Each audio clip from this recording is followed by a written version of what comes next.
Right, let's see if we can't get any further in these aqueducts.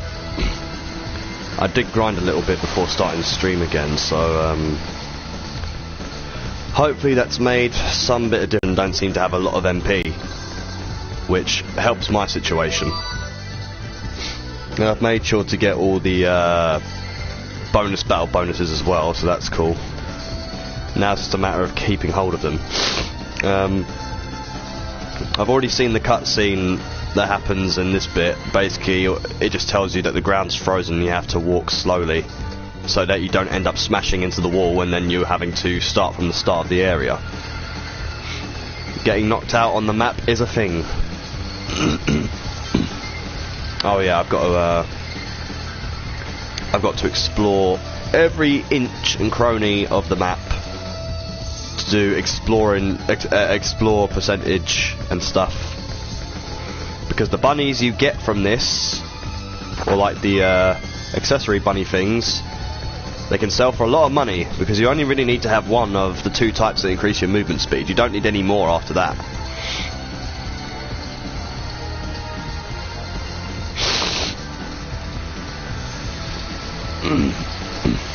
Still feeling like crap as well. Ooh, a save point. Actually, I wonder if this is the boss. Probably is, for all I know.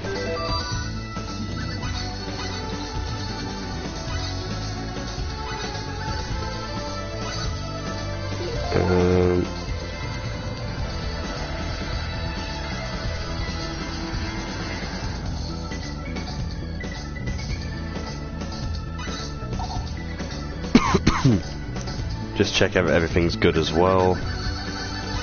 Oh yeah, that's a point. I actually can have it so that I can set, because of the battle trophies that I've accumulated from my first playthrough, I actually have enough to actually get use like everybody's second and third outfits in battles, so I can actually make Fate look like Claude from Star Ocean 2. So I'll put that on him. Cliff, I'll put his third outfit on as well, just because. And as for Nell, I mean, when I look at them all, I just feel like the first one's still better. That's just my opinion. So she'll remain that way. And I have farmed quite a few regeneration symbols from the skeleton enemies that were in this dungeon, and apparently the regeneration symbol is meant to be one of the best accessories in the bloody game, even though it's an early game accessory, so that's funny. Skill setup.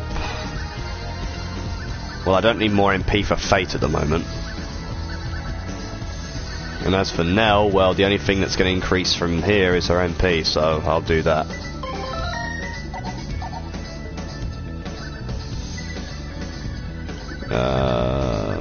Yeah, I think we're good to go from beyond this point. Let me save again, just to be sure.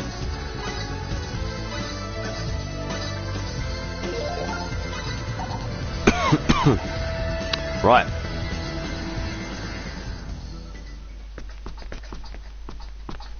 What the? It's probably ruled these aqueducts for ages. What is it we could be fighting, I wonder? We're about to find out.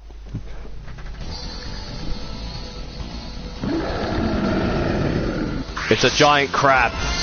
Now, I hope I can keep my bonuses here. The thing about bosses is that they love to critically hit you.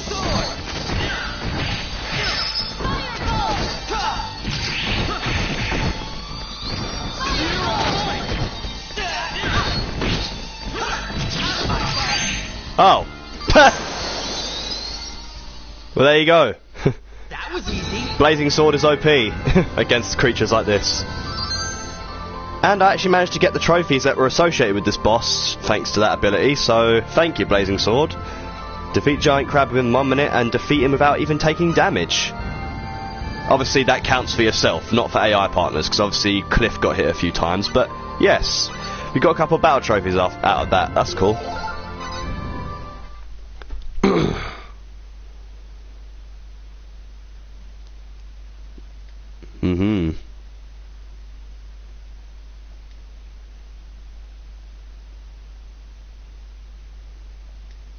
Nearing the exit, huh? Coolio.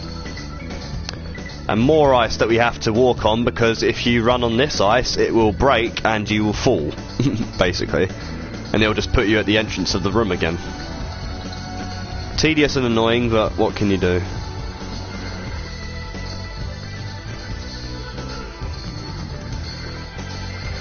Right, that's the exit, but I want to see if I can... I mean, I don't know if I can grab anything at this point. I know, like, at some point in the game you get the Ring of Disintegration, which obviously helps to destroy little icy structures like these. But otherwise I think there's nothing more for me to do here, so I think I probably just got to get out of here. Yeah, there's no way I can complete this map anyway until I actually have the ring, so...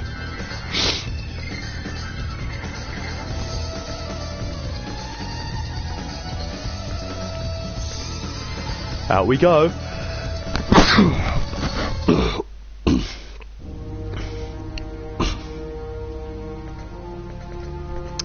Here we are.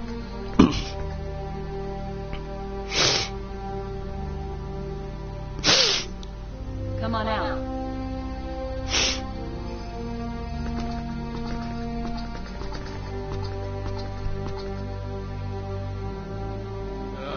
Nice to see the sun. I was down in that muck so long I thought I was gonna mildew.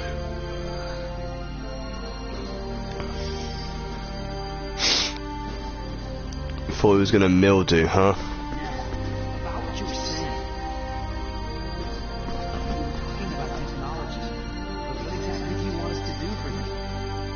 I'll explain, but remember, refusal isn't an option. I don't know about that. I won't do anything that I don't want to do. There's always a chance for me to do what you asked.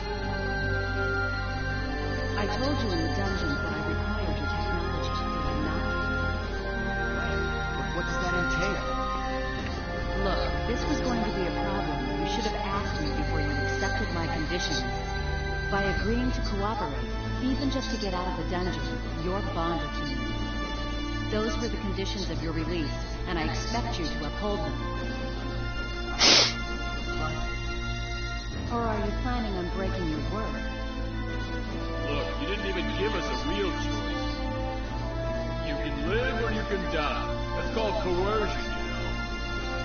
So you won't cooperate? When did I say that? What do you say? Let's help her out. What are you talking about? What about the UP3? This is hardly the time or the place. That may be, but still. Excuse me. Can we save the discussion for later? We're not exactly safe here.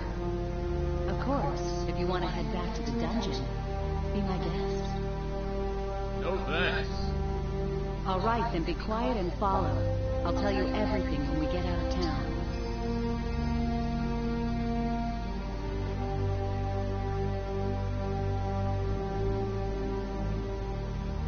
For us outside town. The exit's to the east. Let's go. Yes, ma'am. Even though, you know, for gameplay purposes, we can perfectly explore this place to our heart's content. So if you just joined me, Joker, basically what just happened is that I went from the beginning save point of the aqueducts. I obviously grinded a little bit more, and I managed to get every battle bonus active. And then I went all the way to the boss of the place, which was a giant crab-like enemy, which I actually made short work of in about 3 hits, because apparently in that dungeon, if you use Blazing Sword, it's OP, because the monsters in that dungeon barely have any MP at all. So as a result, I ended up getting 2 battle trophies associated with that thing, one for killing it within a minute, and one for not taking any damage during that fight, because with the no damage ones, it only applies to the character you're controlling. The AI can get damaged as much as they want. Right, berries there.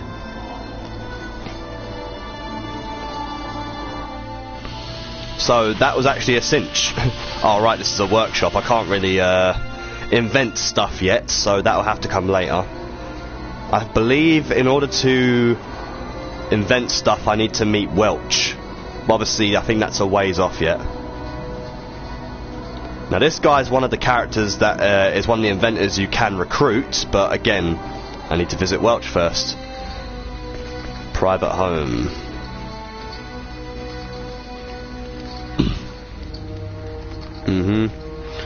I'm mainly in your houses to loot your treasure chests, so gimme.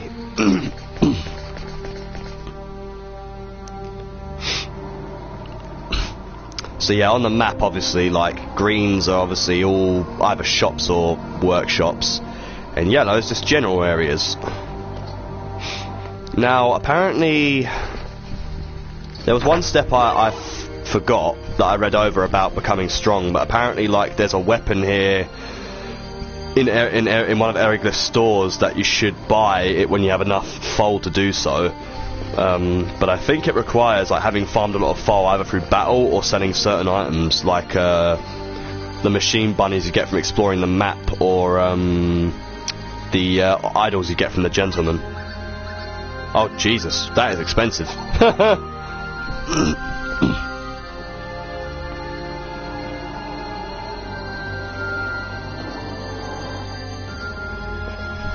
Oh, this guy's another character that invents stuff. Blueberries, blackberries. Whoops. Oh, nothing up here. Let's see what this guy has to offer. Maybe he has the weapon that I'm trying to look for. Oh yes, a holy sword for Fate and Osprey dagger for Nell. But obviously, I can't seem to afford them right now. What can I actually sell?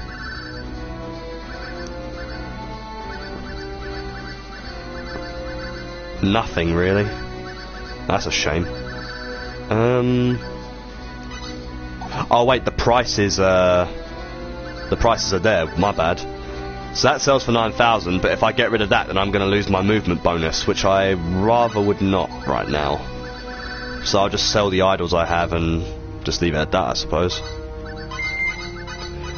I apparently already failed one of the steps to getting OP, which was basically farming about 40 of those bloody idols from the gentleman guys back on Vanguard 3. But to be honest, I mean, I can just farm. There are other ways to farm money, so I'm sure I'll be fine. Wait.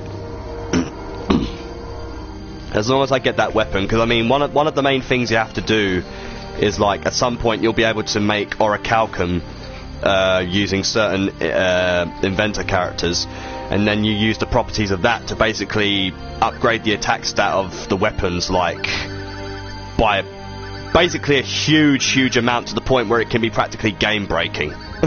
Because the main weapon you want to have, apparently, when it comes to beefing up your characters, is the laser weapon, surprisingly. And the reason why the laser weapon is the best weapon you can have in this game, despite there being stronger weapons, is because the laser weapon has the most factors you can put on when, like, doing synthesis and such, which is really handy. So I need to keep that in mind.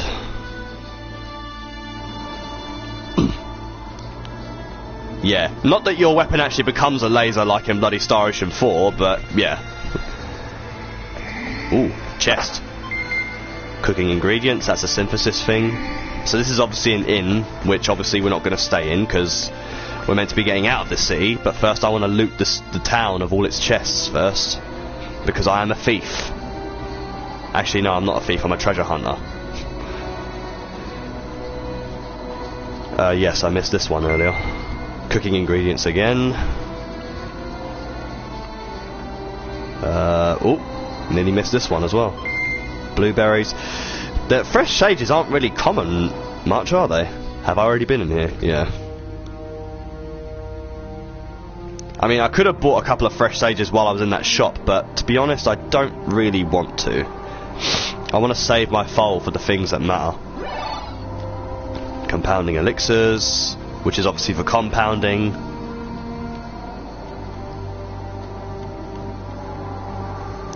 Oh, that sound is coming from the vehicle that we basically crash landed with on this planet. What's in here? Abandoned temple. Anything worthwhile? Oh. Perfect berries. Which obviously heal a lot more than ripe berries. Like, basically you have 3 types of berries that obviously... berries, and then you have the majestic berries. But really, they're just meant for group healing anyway, so it's not like you'll really need to use them unless you really have to, if the situation is that dire.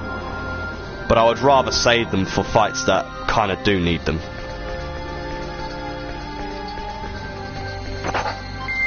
Blueberries again. I'm getting a lot of blueberries, but I'm not getting any frickin' fresh sages, which, you know, would be nice. Because if one of my party members die, I'm not going to have any way to revive them. There are other reviving items aside from fresh sages, of course, but it's like, fresh sage is basically the Phoenix Down of this game. The main Phoenix Down, anyway. More blackberries for MP. Now, thing is, they said that if you have the regeneration symbol accessory equipped on everyone that's in your active party for battles, you apparently won't need to use usable items besides reviving items, because the way this accessories work is that it restores 3% of your MP after every few or so seconds during battle. But apparently that warrants them staying on your active party at all times, so maybe like throughout the entire game. I don't know why, but I guess I'll maybe find out later on. Because 3% sounds pretty underwhelming to me, but people insist that the regeneration symbols are some of the best accessories in the game. And that's an early game accessory. You get them off the skeletons that were in the aqueducts. But anyway, I think I've looted this town of all it has, so time to get out of here and move on with the plot.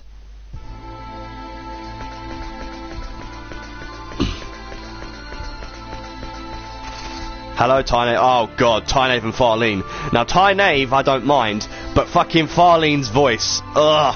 Sorry I'm late. If you remember from the movie video I showed you, Joker. Ugh. Our preparations are complete now. We can leave immediately. Nice work, Tony. I'm just glad you're safe. Blech. That voice. Yes, Farlene. They're engineers from Breton, as we thought. So we were right. Great! Then we'll be able to complete it. That's right. Now that I hear it though, like, it sounds like the voice actress is familiar. Our pursuers is right behind us. If the Dragon Brigade shows up, we'll be in serious trouble. Yes, ma'am. Wouldn't want to fight dragons at this stage in the game. Get in the wagon. We leave immediately.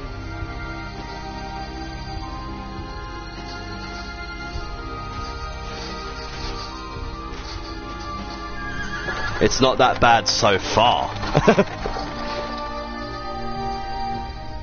Then again, you did say Sarah's voice got on your nerves, I think, in Star Ocean 4, so...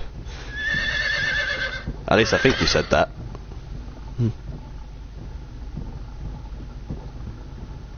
Hey, you gonna introduce me to these fine young ladies? This is Tynaeve, and the driver's Farlene. They serve directly under me, my ears and eyes in Arigord. They're the ones who told me about you two. Lucky for us. All women, huh? Not that I'm complaining. Aquaria is ruled by the Holy Mother of the Church of Atlas. We employ many more women in Arigord. The Church of Akris? Female-oriented kingdom. Yes, the Church of the Sun God Akris. The Holy Mother leads the church, and is also Queen of Aquaria. Theocracy. I gotcha. What you're saying is your country's packed with temple maids. Now I have to see this place. Now, I'd appreciate it if you'd answer my question now. Ever the ladies' man, Cliff. Right. But before that, might I ask one thing? What? Are you two really engineers from Breton? Well, Hey, you still don't believe us? It's not that. The fact that you possess special technology and knowledge is clear to me. So yes, it does seem likely that you are who you say. Still, something doesn't fit. The way you respond to danger and your fighting ability indicate that you are not telling me everything. And you are certainly not average engineers. So you see, I believe my doubts are well-founded. Well, Cliff did say they're above average. Okay, you got a point. But it seems to me you're just gonna have to take our word. We got nothing to gain by lying to you anyway. Wait, you don't think we're Aryglyph spies, do you? Oh, please. Yes, I see what you mean. But you still don't trust us. No, I trust you. In any case, I was ordered by Her Majesty to bring you to Aquaria. I must fulfill my duty. Ever the soldier. Nell, please answer my first question. Yes, since you're unfamiliar with this region, I'll fill you in on the details while explaining our current situation. Please. Time 8. The map. Yes, ma'am. You have to wonder in Aryglyph, because it's mostly women, how many lesbian relationships there must be. Because I feel like there is one between Claire and Nell, if I'm being completely honest. This is Aryglyph, the town we just left. Everything to the west of this line is the nation of Aryglyph, a military superpower. Eastwards of the border is our country, Aquaria. You follow? Mm-hmm. As I mentioned earlier, Aquaria and Aryglyph are at war. Aryglyph is a militaristic nation that reveres power above all else. Aquaria is a peaceful nation that worships the Church of Athris.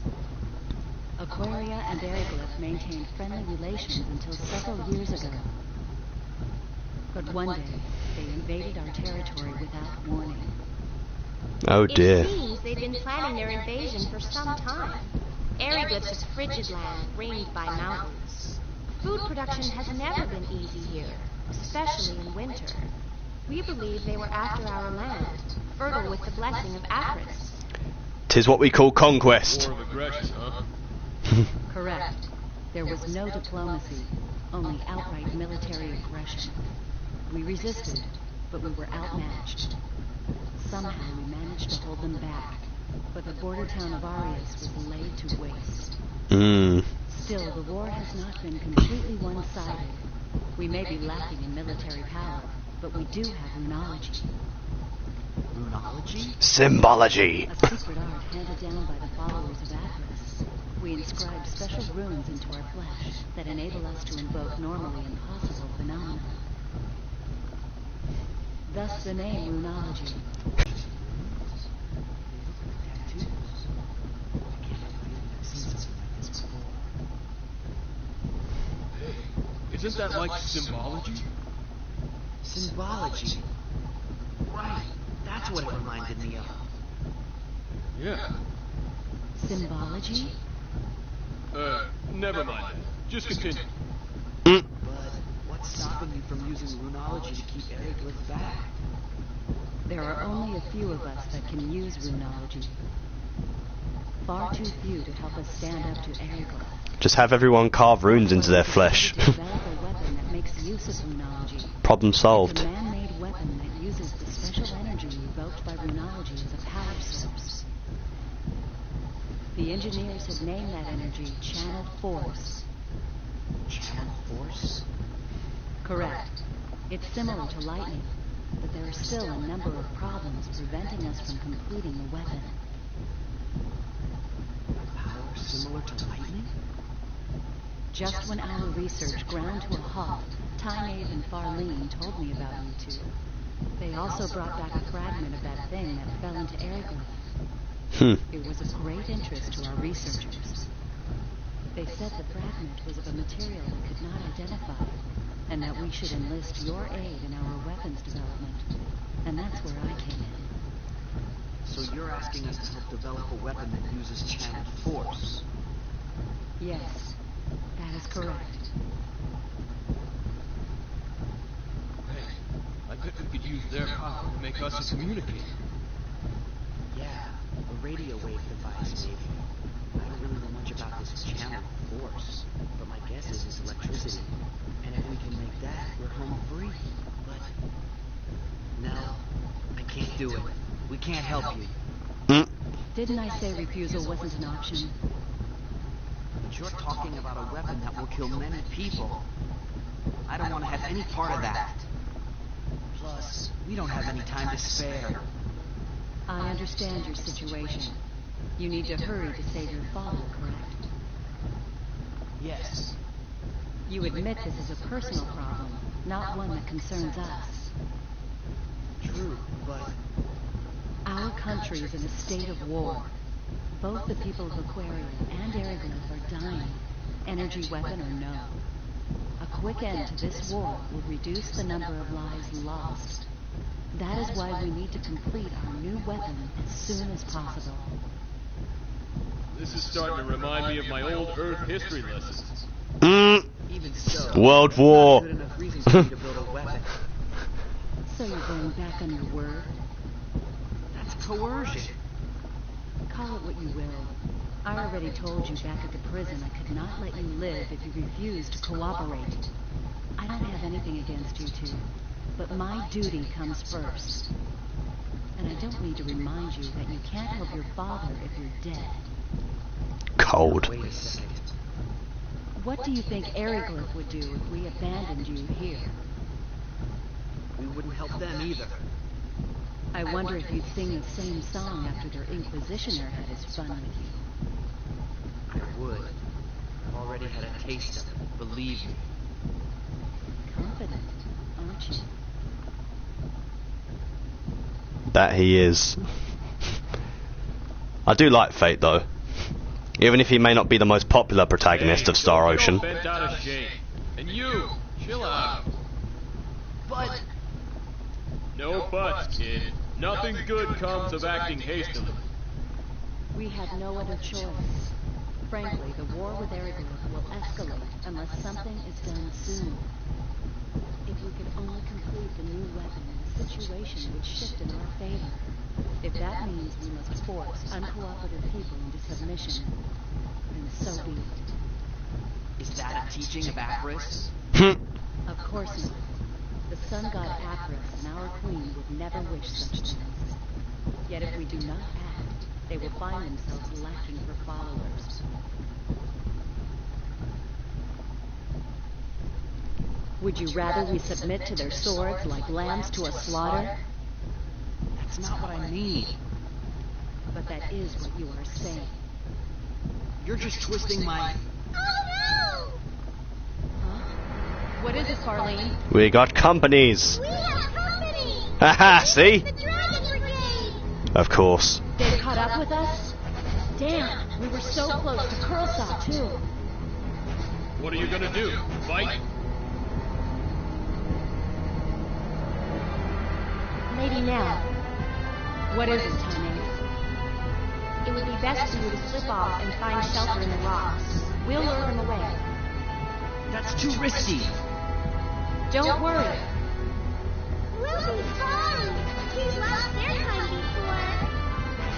But Tane, Farlene? Stubborn and considerate. That's why you gotta like Fate. Okay, you two, let's go. this is insane. You're just gonna let them go on? You are too valuable for us to lose. We'll be fine. Fewer people means more speed. We'll outrun them. So please, go. No time for chit-chat. Let's move! But Fate, please, look after Lady Nell. Star Ocean 3 has some very dramatic music for situations. Not that I'm complaining. you be careful yourself. Don't worry about us. May the grace of Avarice be with you. At least she delivered it better.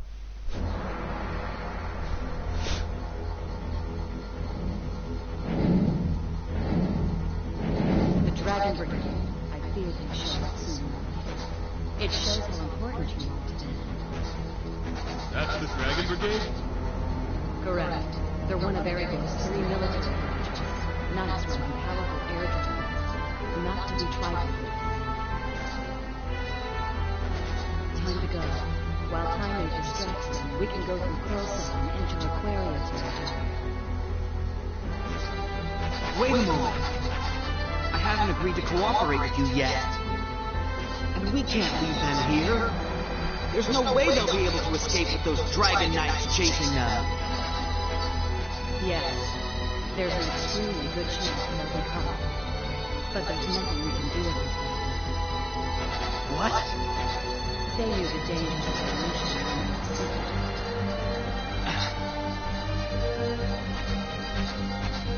If I became a burden to the mission, they would leave me behind in the same way. Wow. Mission? Mission? What's the matter with you? Hey, Fate, shut up! But... I'll leave whether or not we cooperate up to you. But save the debate for later. We gotta get somewhere safer first. We'll be safer once we reach Aquaria, right? Yes, I can guarantee that. There you are. So let's go there. Then we can decide what's what. Make sense to you? Yeah, but still... You want Tynave and Farlene's sacrifice to go to waste? Whatever their objective might be, they're risking their lives to save us. Right. Attaboy.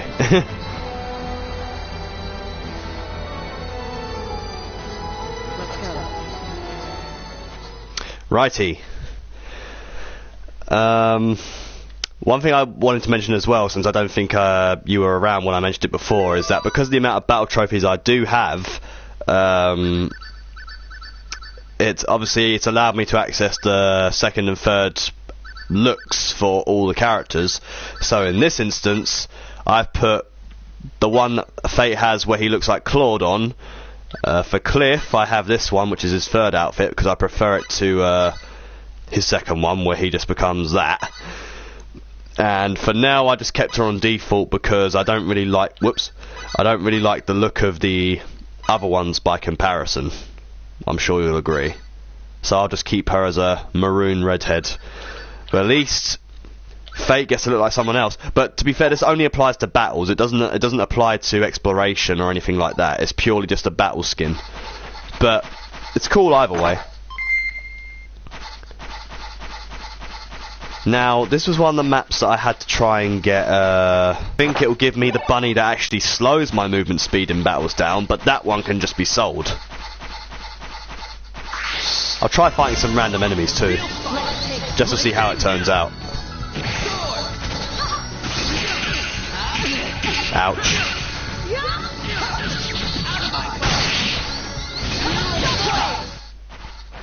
That was easy. Having all bonuses on is freaking really, really helpful. Oh yeah, it's because people were saying quotes, and like obviously he's meant to say blazing sword, but because people were already like bloody talking, he couldn't say the whole thing. It's a-okay. I literally have to be rubbing the walls and shit to get the fucking percentage I need. Because what I meant to do is I meant to go back into Aeroglyph to at least get the one of the weapons, which obviously it's going to be the Holy Sword in Fate's case. But obviously I need to complete this map first. So I got to rub literally everywhere. It's such a tedious process, but the bunnies you get from it, they sell for good money. Because there's 3 types of machine bunny. 2 which increase your battle movement speed by 5%, and 1 which decreases your movement speed by freaking almost half, I think, which makes your characters move slow as molasses, which really doesn't help. But the thing about the ones that do increase your movement speed, you only need to have 1 of both those types, because it won't stack if you get more, meaning that the rest is just stuff you can sell. I'm glad Cliff hit that thing, because if that thing critically hit me, I would have been pissed.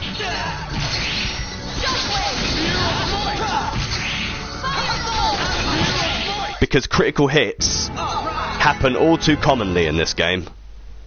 And critical hits are what break the bonus battle gauge. It's not like Star Ocean 4. Star Ocean 4 is a lot more friendly. You just lose little pieces of it. This goes all the way at once. It's so annoying.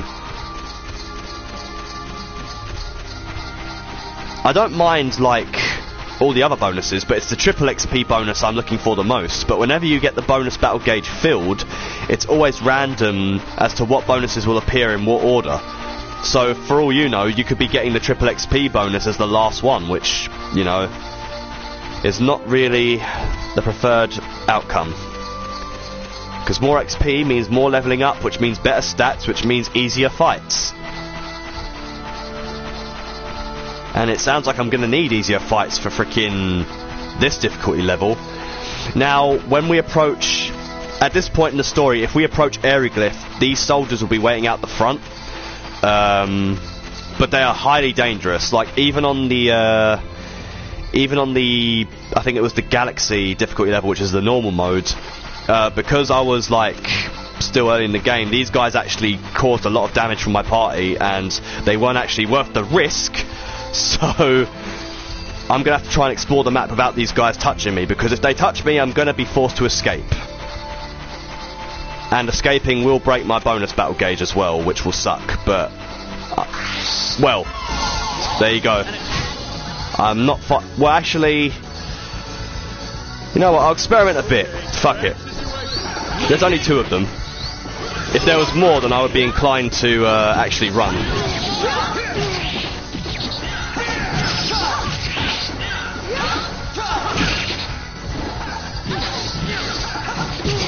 Look at the damage they're doing. Well, one died at least, but Nell's dead.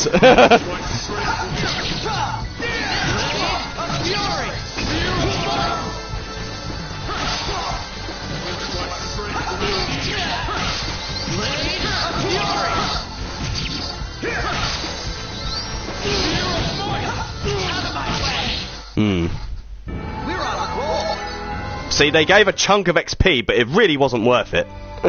Because Nell's dead. And she didn't even get the XP. Well... It seems like I am going to have to go back and get a fresh stage then, because I can't have her staying dead, can I? That's no good. Ah, but then these guys are guarding the bridge anyway. It's fucking annoying. You know what, I think what I'll do... Ignoring any monsters that come my way towards Cursor, if these guys have to be in my way for the bridge, then it's probably best if I come back to the bridge after getting into Cursor at least, because at least I'll be in a safe place. Yeah, screw it, let's do that. I want to keep my bonuses. I don't want to escape and break my bonus battle gauge by escaping, because that will really, really suck.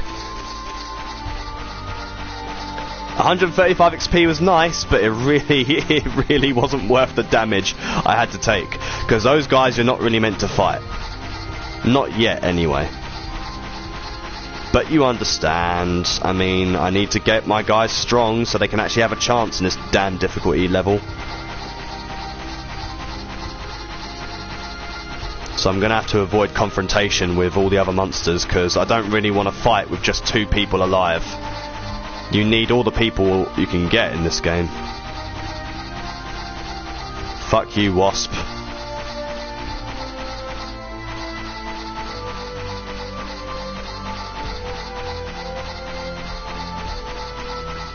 Literally got to rub every damn corner and everything on this map.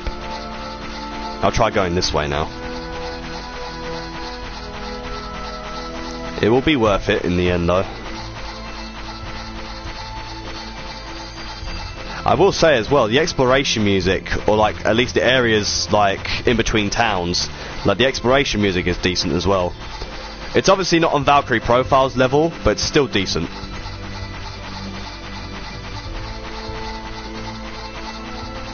We're getting close to 100%, although I feel like I'll actually achieve it when I actually cross that bridge that's being guarded. But at least I've filled the majority of it out.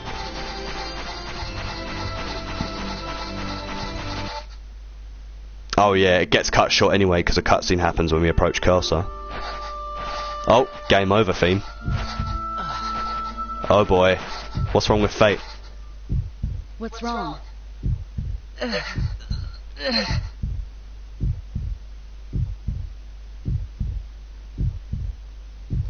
My head.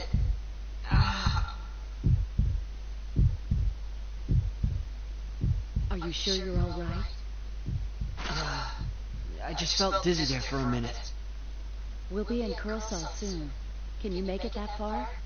Why don't you have him carry you? I'm fine. I'm not a baby, jeez. Very well. Stubborn to a fault. Cliff knows what's up.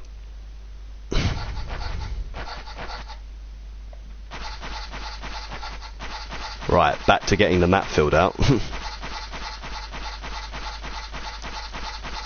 90... Oh, damn it. Oh, well. We'll get back to that map soon. This is Kurosawa. If we can get through this town, we'll be in Aquarium. Coolio. Are you all right? I'm fine. Don't overexert yourself. Remember, you're not as strong as me. Now even you're treating me like a baby. I said I'm fine. Yeah, well, I'm saying you don't look fine at all. I'd prefer to just leave this town now, but that won't be possible with Fate in this condition. Let's stay here tonight. What about those guys chasing us? We'll be okay if Tynaid and Farlene succeed in leading them off. And in any case, we have nothing to gain by forcing a sick person to march. True enough. And we're in luck. There's an inn right over there in that building with the wagonets. Let's go. Whatever you say, Nell. I'll see you later. Where are you going? I'm just going to check things out. I'll be right back. All right, but are you sure you should leave us alone? Aren't you afraid we'll just run away? No, you won't run out on me. I trust you, remember? Don't say that. Now we can't run away. I don't mind you walking around. Just don't leave the town. And don't do anything conspicuous.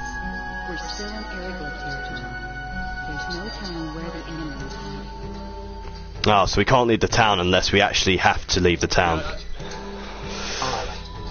Oh, well. I'll get what I need at some point. What are you gonna do? Don't worry about me. What are you gonna do? I'm conspicuous just walking around. Oh, it's gonna be pretty boring. I guess I'll just have to wait right here. I think I'll take a walk. I'm sure it'll do me good. All right, but be careful. Like she said, we're still in enemy territory. Yeah, I know. Rightio. New town to explore. And Nell is still dead, even though she's walking around perfectly fine. But I think if I interact with the inn owner, maybe... Pretty sure, like, once we have to leave the town, I can use the inn itself to, restore everyone to full health and such.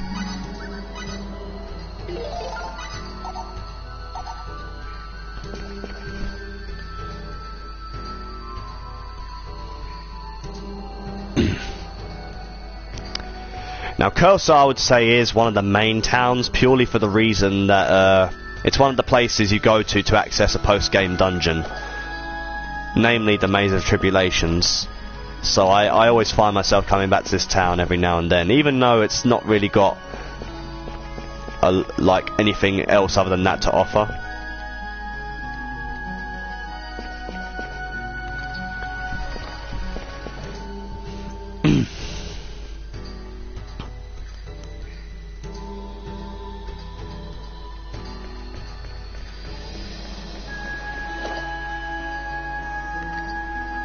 What's in here? Private home. Any chests to be found? No. Useless. I do like how in the text boxes it mentions like if it has any names of significant people or places, it always puts them in like different shades of colour to identify if it's a term or if it's an enemy or if it's an ally, etc, etc. This is the workshop if I remember correctly, so I don't think I need to go in there. Plus the dictionary for this damn game is huge. Like so damn huge. By the time you get to the end of the game, you've got so many terms and that to look through. It's like, Jesus man. So much info and lore to read up on. Anyway. I will get at least 2 because I know I'm going to need at least 2 of them. The clone generator, I'm assuming, is like the free version of the sacrificial doll accessory, which obviously was from 4. It obviously revives you if you run out of health and that. But I've never used them in this game because I've never really had a need for them. And besides, people insist you need to keep the regeneration symbols on, so you know, gotta follow their advice. What's in here? Oh, this must be the Sundries store. Yeah.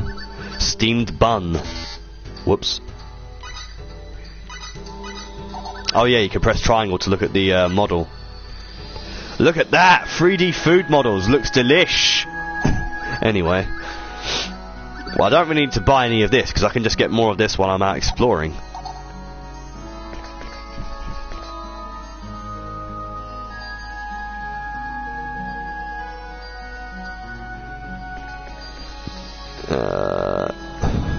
I think there's a few more places I can explore before I move on with what I've got to do. Anything in here? Yes. Whoops, I didn't want to interact with that. I don't want to see what's on today's menu. More blueberries.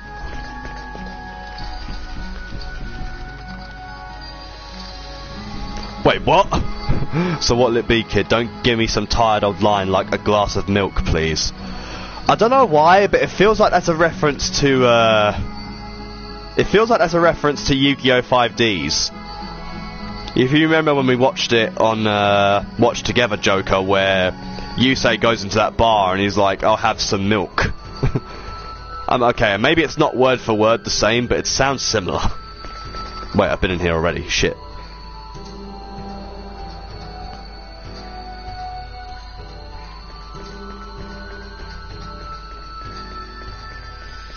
This is a different shop.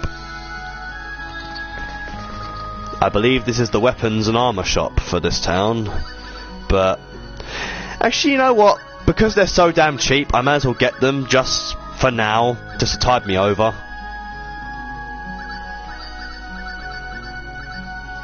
As for the scale armor, I don't want to bloody like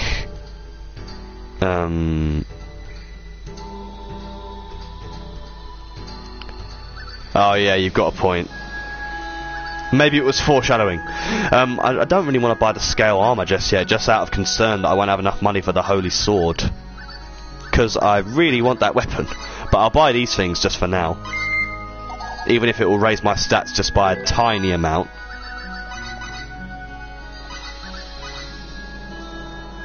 Oh, for fuck's sake. This actually reduces my hit stat, which is not good, because that just means the enemies are going to parry my attacks even more. But it's more damage, so, you know, gotta roll with it.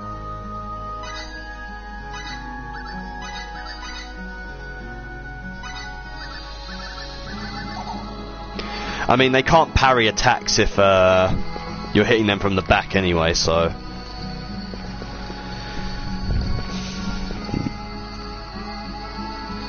Reen. Okay. Don't know who that is, but...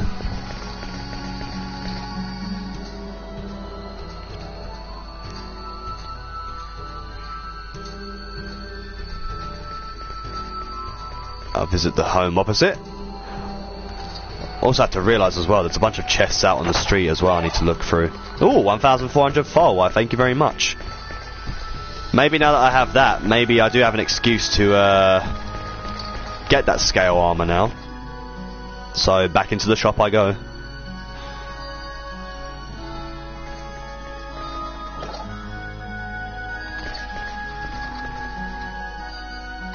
And only Cliff and Fate can wear it, so Nell's sticking with the armor that she has, I guess.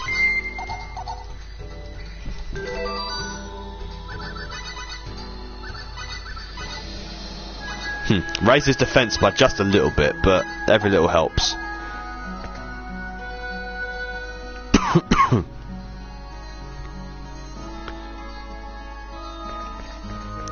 Just a few more places to look through, and then I'll look out on the streets for chests.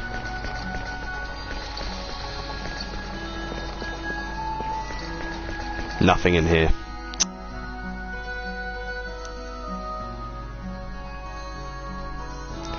I think, like, actually, I think I've explored everywhere, actually. Yeah, I have. So now I just have to look out for chests in the street. It'd probably be easier if I get rid of the map, because it will allow me to at least see things a bit clearer in that regard. But I was going to say, though, I think the monsters out in the place I was just out in, like where the soldiers and that were, I think those monsters were actually manageable. It was just obviously going back to those night guys was obviously trouble, for reasons I've already stated. Oh. Duke Vox. Unfortunately, I don't have the luxury to simmer through all this dialogue because I have stuff to do. I was going to say, I'm pretty sure I could have actually handled those monsters, really. But, anyway. I'm pretty sure I've not grabbed every chest in this place, but... yeah. I haven't actually looked over here, to be fair. That way's blocked off. That's where I need to go, but I think it's only going to be accessible once we go to where we need to go out in the streets. Wow, that map is turning slowly because of what's in the way. Wasn't there a chest in this little alleyway here? Yep. Ripe berries. Wait. That's another chest? Good thing I noticed that.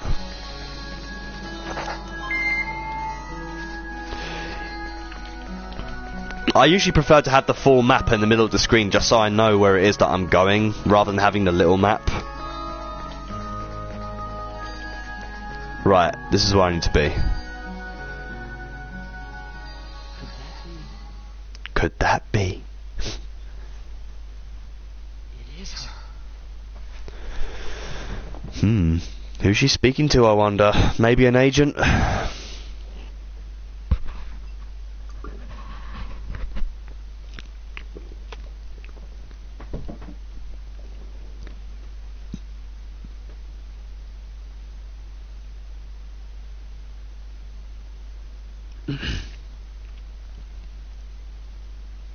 Awkward silence as Fate eavesdrops. What's she doing in a place like this? Let's get a little closer.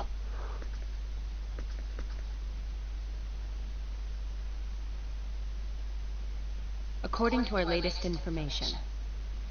I see. They're up to the same nasty tricks as always. Is it the Dragon Brigade? No, it's the Black Brigade. Of course, the Dragon Brigade is backing them up. I see. Good work. Whatever you do, please don't stick your nose where it doesn't belong. You know they plan to... Go. Yes, ma'am.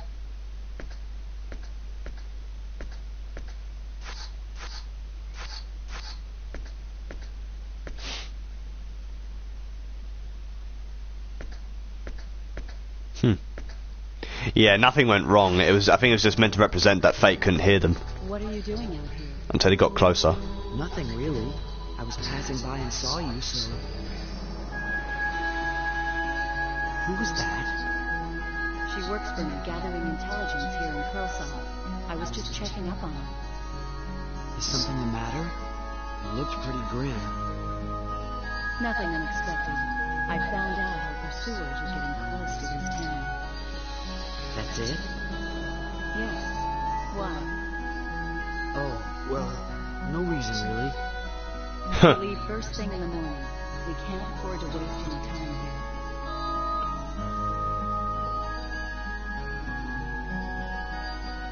here. Sure thing, Nell.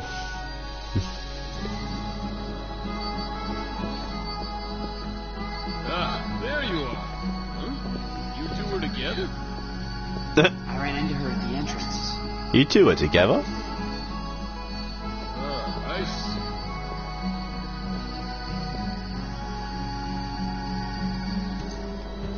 So how are you feeling now? I'm okay.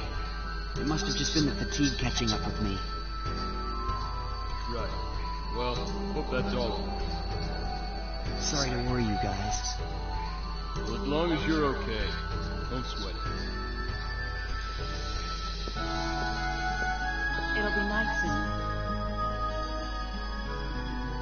You should rest up today. Tomorrow we'll pass through the Curlsaw Caverns.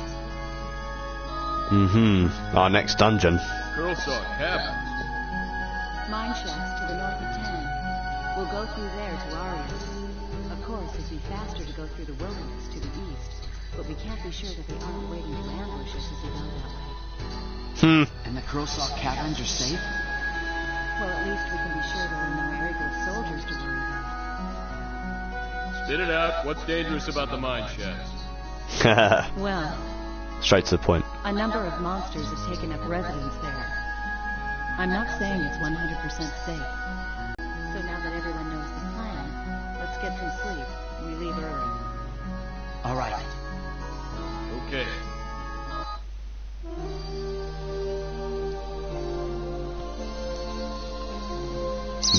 Maybe everyone's fully restored through this way, huh?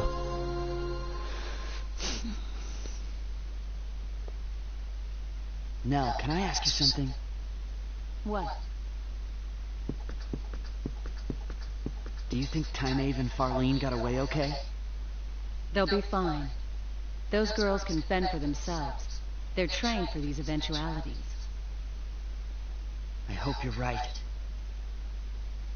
Hurry up and get ready.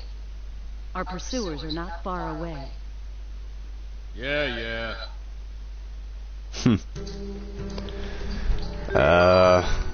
Oh yeah, everyone's fully restored. Cool. And Fate is actually nearly there to leveling up, so one more battle would actually take him to level 10.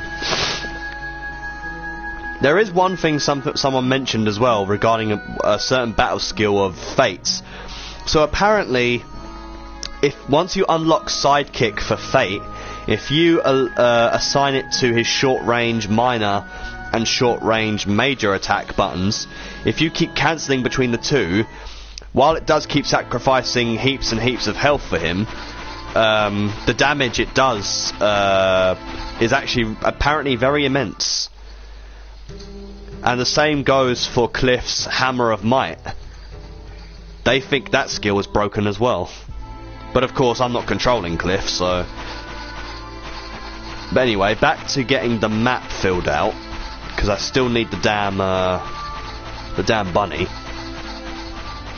In fact, I'll actually level up Fate first before we go any further, just because that's a lot of monsters.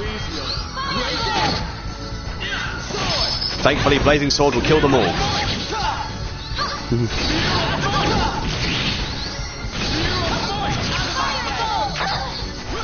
Wow, that wasp did a lot of damage. Fuck me. Ah, get off! I hate the wasps because they actually cling to you. I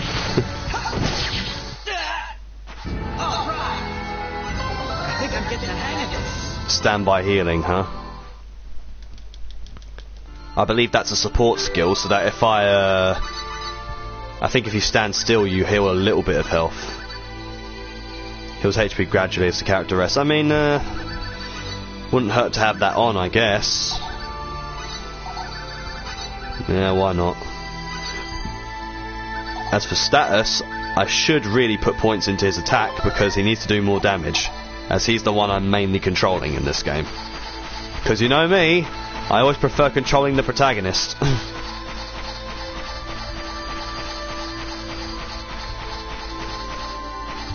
I've never been one to experiment with multiple playable characters in any kind of RPG game, as boring as that sounds.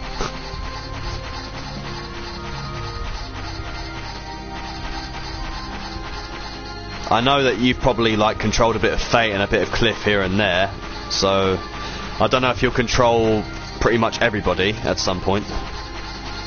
Depends on how you want to experience the game, I guess. Right, let's see if I can avoid these fuckers while doing what it is I need to do. Otherwise I'll be forced to escape and then everything goes to shit. Okay, I managed that, but I still haven't explored the full map per se. I think I'm still missing a little chunk. But thankfully it seems these guys stay in one spot if they fail to catch you, which is good for me.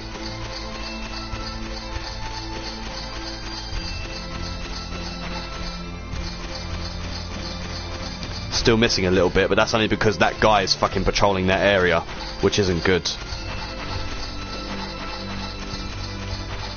He's following me everywhere. It's freaky. Jesus Christ. I'm on 97.58, man. I'm so close.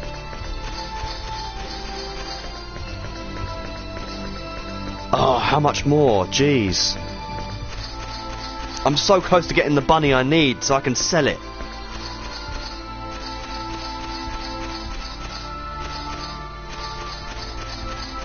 Well, if those guys stay there, maybe I can actually complete it through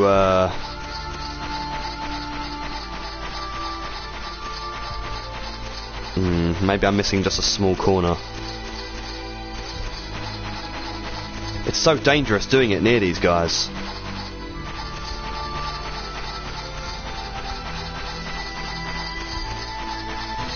Yes! I did it! Now I can sell this thing. Now to just get past these guys a final time. Woof. Well, I'm hoping at least this is enough, because if I needed to get those idols from Vanguard free in the first place, then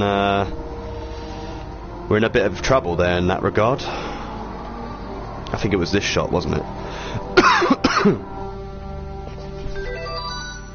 Let me just check that it's one I've already got. Yeah. Actually, something tells me it's probably not enough. It's 19 fucking thousand. How much does this sell for?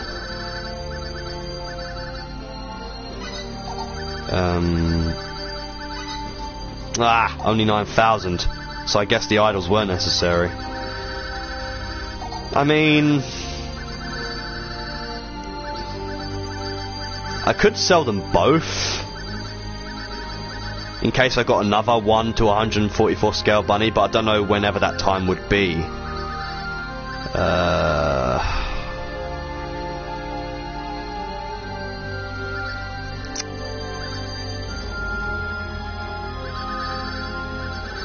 Well, I'll sell one anyway, just because we don't need more than one. 15,000, god damn, I'm so well, I could get the Osprey Dagger for Nell, because it's I can just barely afford it, but even so, I really want the Holy Sword. I wonder if I can compromise. I mean, it's not like I commonly use the right berries, so...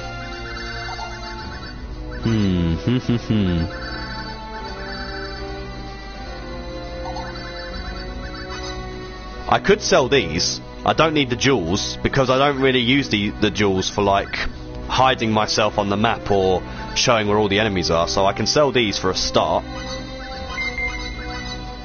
Same with the Jewel of Refuge. Oh, stops enemy movement for a short time. Well, I mean, I don't need that.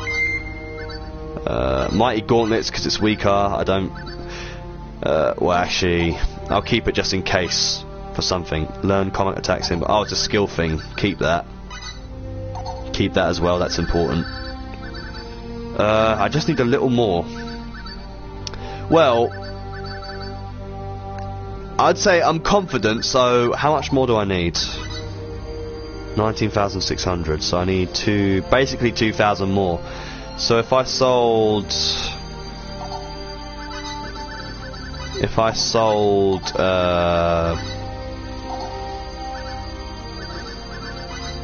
a few ripe berries, I mean, I'll get more along the way. The ripe berries, in terms of the group healing berries, are the most common type.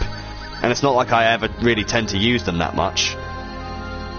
Even though it was on Galaxy mode, this is Universe mode, so it's a different story, but, you know. Okay, left me with 2. Ah, fuck. Well, I could just sell something minor then. Something like... say the ring mail. Let's get rid of that. And a few compounding elixirs, because it's not like I can invent stuff yet.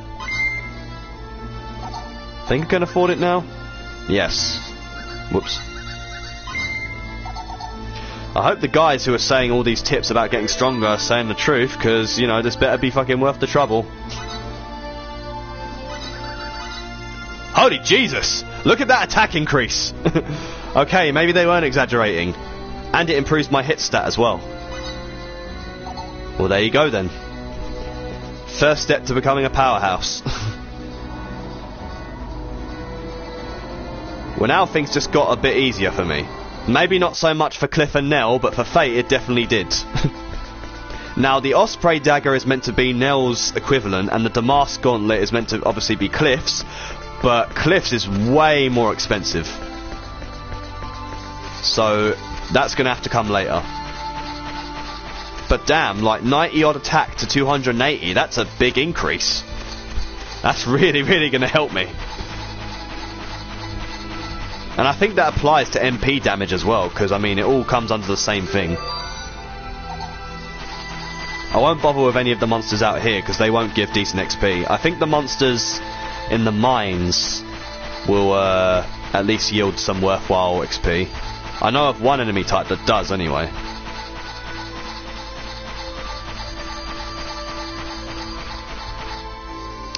Let us continue with the action. Ah, I just remembered as well. To move on to the next area from the mines, there's like this little sequence you have to go through with like these little creatures you can ride on, and like it's basically a labyrinth of tunnels you have to reach the end of, but I think only 1 or 2 types of the creature is actually able to take you to the end, while the other types are meant more for like finding hidden items and such. But it's such a tedious sequence because of how many times you have to run through the damn thing over and over again just to check everything. Like, it's probably one of the things I'm not a fan of in this game, but luckily you only have to do it once, because once you get to the next area you can just skip the trip. The only time I guess the only time you want to do it again is if you just want to find items that you couldn't get for the first time around, which only makes sense, I suppose. But yes, welcome to the Cursor Caverns, where you get to hear horror music as a dungeon theme. Like, seriously, I swear Star Ocean 3 is like the only Star Ocean where it has very intimidating dungeon themes.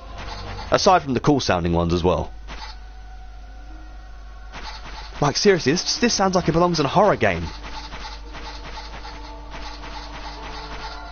Ugh, spider.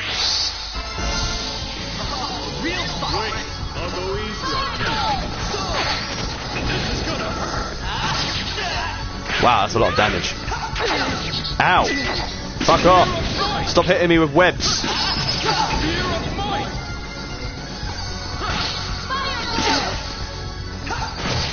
Fucking spiders. Oh yeah, they do give decent XP, see?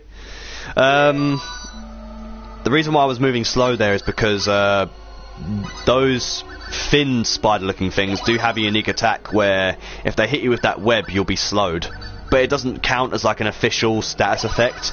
It's just a unique property from that attack. Pretty cool.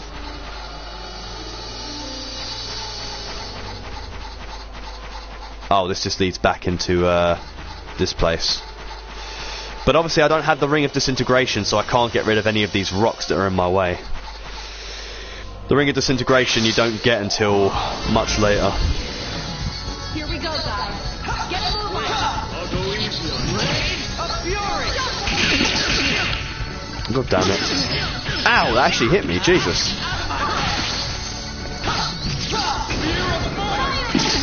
Oof, jeez. But now that I've got the Holy Sword, I realise I don't really need to rely on Blazing Sword to kill things quickly. Not with the damage that he's dealing right now, like, jeez. But apparently, I think the difficulty does also influence how much health each enemy has, so that would explain why it takes such a long time to kill everything.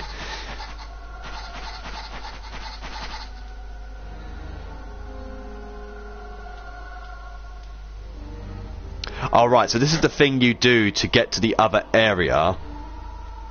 But I don't want to do it yet because I believe there isn't... Well, I don't know if it's an optional boss, but it is a boss you can encounter in this dungeon, and I forget what it actually does for you. But I want to make sure I clear this place of that thing first. I'm wondering if it's actually even mandatory. Ooh, a skeleton. Here we go, guys. Get moving! So even with the Holy Sword, it's taking a good few hits to even kill this thing anyway.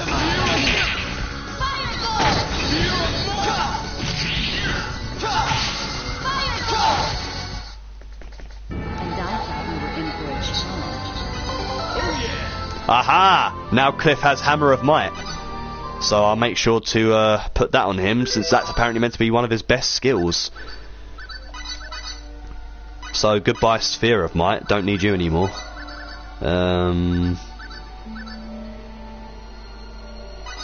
Considering Cliff is always starting off with a major attack from long distance, I may as well put it on this. Although I don't know how often he'll use it if I assign it to long range, because, you know, AIs like to be in the enemy's face if they're as aggressive as Cliff, so... But then again, I could just put it on the short range one as well. That can work. Yeah, why not? And with that, his CP is all but used up. Status, increase the increases ability to evade enemy attacks. So I'm assuming that kind of buffs like his parry rate, so to speak. I don't know. Nell's not too far off from leveling up either. Wow, scale armor, even though I bought one of them earlier. This game loves to do that to you sometimes. You buy something from the recent town you get into, and then that same item you buy, you end up acquiring later on anyway, in a dungeon or something. I wasted 200 Fol for nothing! Oh well. I don't think this is a map I'll be able to complete as well either, because again, I think I need the Ring of Disintegration to get past the places that are being blocked by rocks and crap. But anyway, I believe this is where the boss is coming up, because there's a healing point and a save point. So, let's get this show on the road, and hopefully this arsehole does not get rid of my bonus gauge, because that would really, really suck.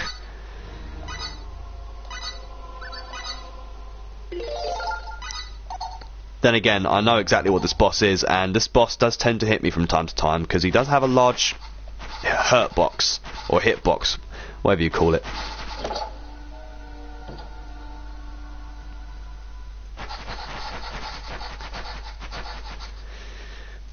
Not since the ore ran out, huh?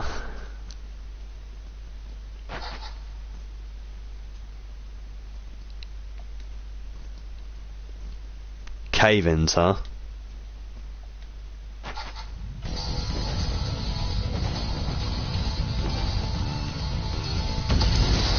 Uh-oh! With this guy. Here we go, guys. I don't know how much help this will be, but I'll try it. Oh my frickin' days, the damage he just took. She is nearly dead. Whoops. Oh, they're both doing actions. I can't really help her right now. I'll move out the way of this thing first.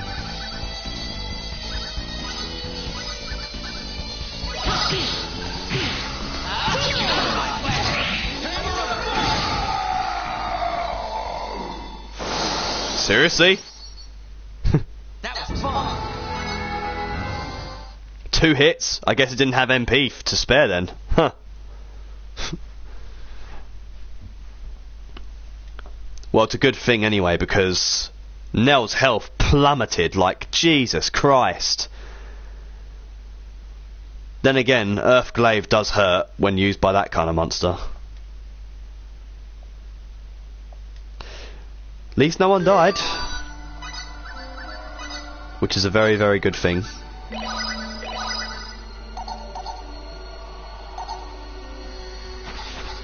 Oh right, oh yeah, he is a mandatory boss, because I think I need to use the lever to unlock this, and then the creatures can actually get to the end. Oh, so it was a mandatory boss after all.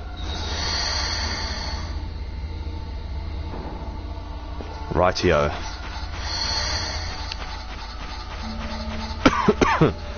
Good thing he died in 2 hits though. Oh right, it's one of them doors that I can't go through again from one side, so I have to go all the way around now.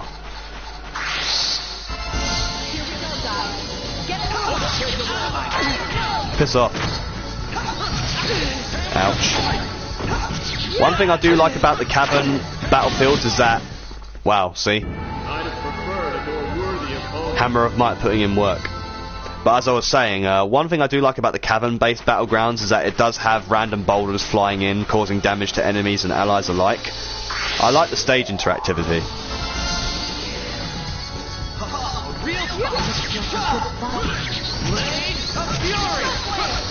Oh, he's dead.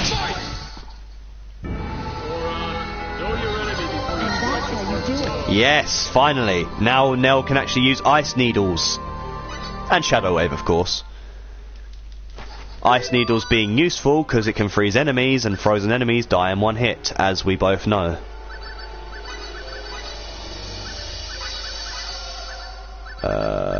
Oh yeah, and unlike in Star Ocean 4 with the combo system, you don't really assign symbology to skills.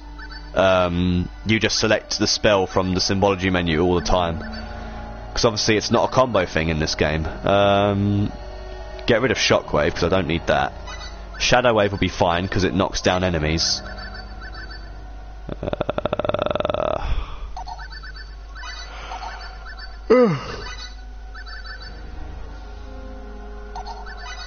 Actually, I think I'll keep that as it is for now.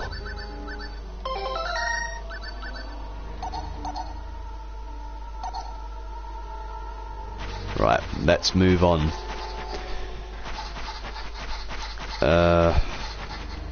I think I had to go this way.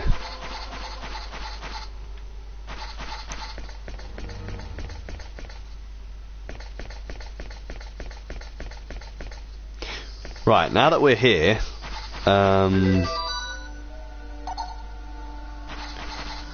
Fire button. Steady, carefree, whimsical, ill-natured and aggressive. Instruction manual. Read the manual! Hauler Beast, that's what they're called. Access for this point is by Hauler Beast only, blah blah blah blah. Driving a hauler, accelerate, decelerate, up, down on the D-pad. Switch tracks, decelerate to a safe speed and then press left or right depending where it is. Stop means decelerate to the necessary speed. Jump means accelerate to the necessary speed, otherwise you flop both those things. Characteristics: steady, faithfully obeys your commands but has poor acceleration and deceleration. Medium endurance. Carefree, only turns right except for a certain part of the track and has poor acceleration. Endurance is high. Whimsical, will not obey commands but can jump much further than the others. Endurance medium. Ill-natured, turns in opposite direction specified. Low endurance. Aggressive, tends not to obey commands and will not slow below a certain speed. Certain events in the mine are stressful to them. When a hauler gets overstressed, it may stop obeying commands or even collapse. Caution, rock slides and other events triggered by monsters are extremely dangerous. Be very careful how you handle your hauler. Well, for a first run, we're obviously going to go with steady, since that seems to be the balanced one of the lot.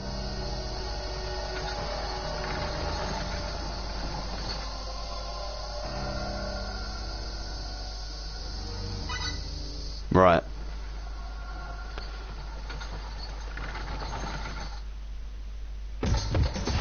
Oh, I really don't like this sequence. Let's up the speed a little bit. So I can control where it turns, I think. At least this type, anyway.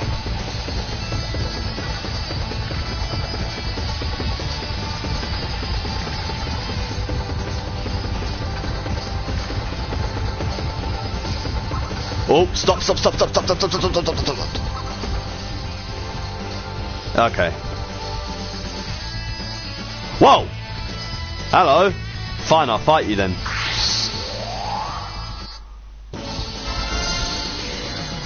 Here I go! Looks like a good fight.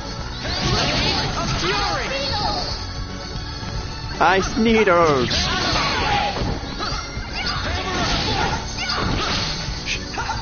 Hammer of Might. So OP.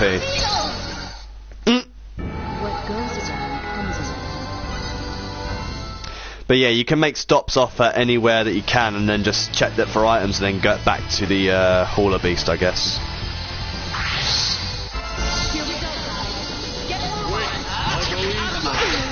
Ow! No! I knew that was going to happen when I saw the spider go like that. Oh well, it cannot be helped, I'm afraid.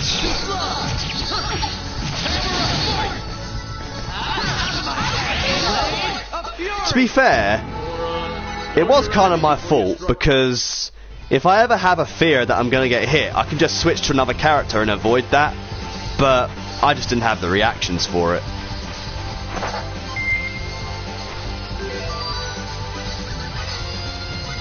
Need to heal them. Fate especially. So, a minor chest. There's a major one there, but it's blocked behind rocks, which I cannot destroy yet, so... Back to business. Go left. Let's see what's beyond there. Oh. Turn left again.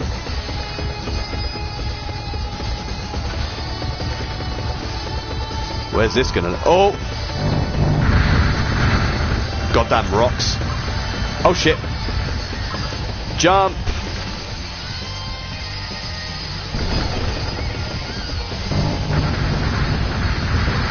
Jump again. Oh, stop. Oh, too late to stop. I wasn't ready for that. And I think it's taken me back to the beginning, yeah. See what I mean?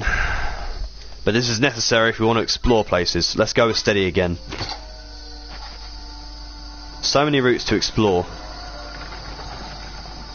But such an annoying sequence overall.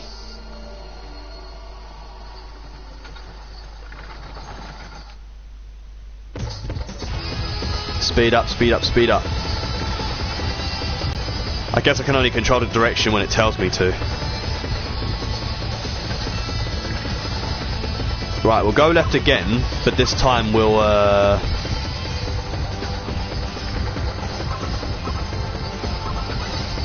go right when it tells us the thing again.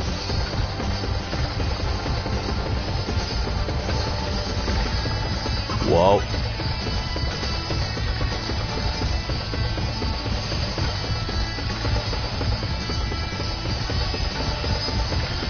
Slow down because there's a stop coming up.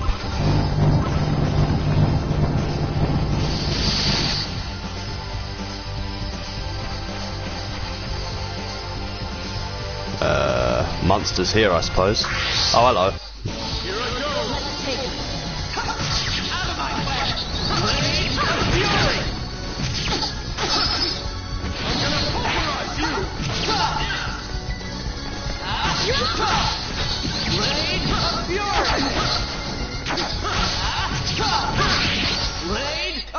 Oh, cool. She killed it. Remember that. Is there anything I can access here right now or not? Or is it just here for my... Oh, there is something, but I've got to kill this fish first. Ow! Oh, it knocked me on my arse. Oh, damn. Jesus, Cliff. That was just 2 hammers of might and it was over. Oh, there is nothing I can get here. Oh well, at least I know that's an important chest to get in the future. I mean, the only way to go is left, so I don't know why you're telling me to go right. Uh-oh, rocks. Let's go left again. Let's go the other way. Uh-oh. Fuck off with your rocks.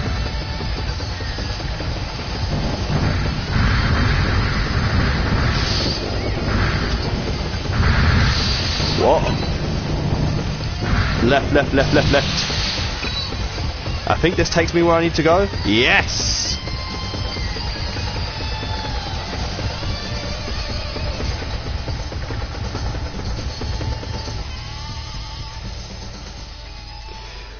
To be fair, the steady one is like probably your best one if you want to actually just get through the area in general.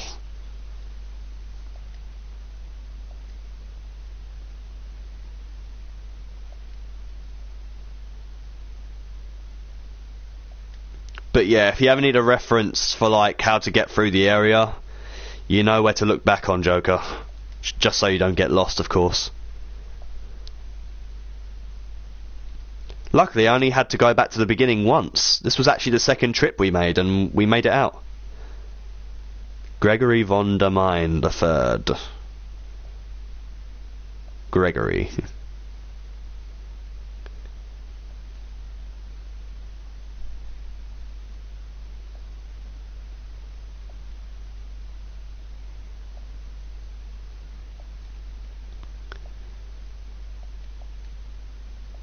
He was a fine hauler driver back in the day, huh? Yep. To the Wildlands. My only concern is how powerful the monsters will be here compared to the ones we were just fighting in that cavern. I don't want to spend a lot of stream time grinding, but at the same time I don't want to be too weak to not be able to handle monsters either. Because while Fate certainly has the attack damage, his friends don't. Cliff only has it through Hammer of Might, but his actual weapon sucks. Here we go, guys. Bring it on. Too slow. Blade of Fury. That was fun. I think I'm getting the hang of this. Oh, cool. Level up for Fate.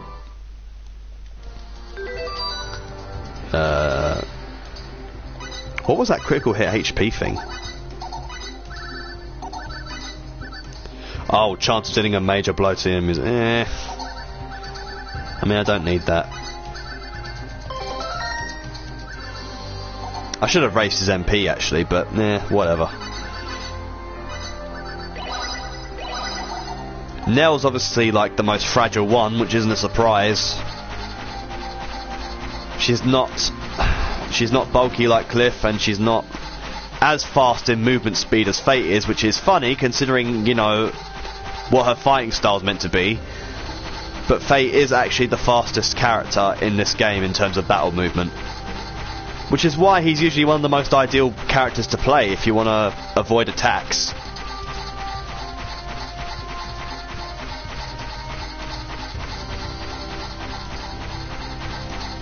Oh, the scumbags return. Oh, and Noble's return as well, but... Oh, shit.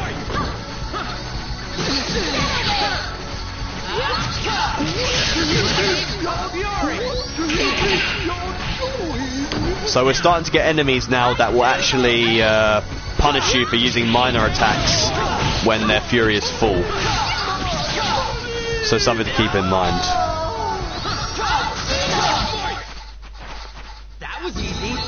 Yeah, these guys are not going to give me a chance to get any idols from this lot. Unless, of course, I set them to manual, but I don't want to.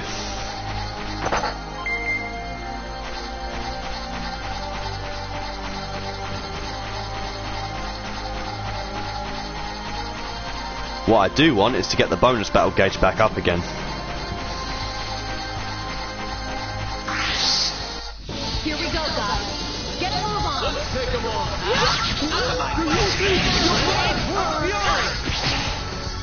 That should have hit that guy.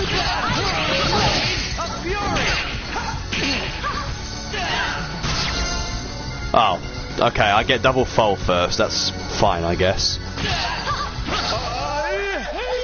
And I knew we were in for a challenge.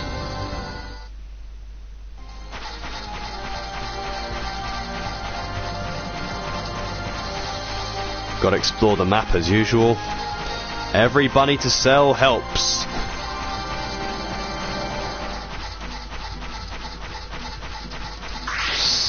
Oh, there's quite a lot of enemies here, aren't there?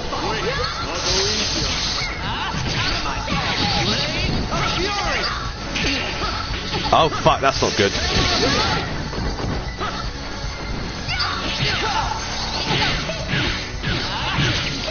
Everyone's surrounded.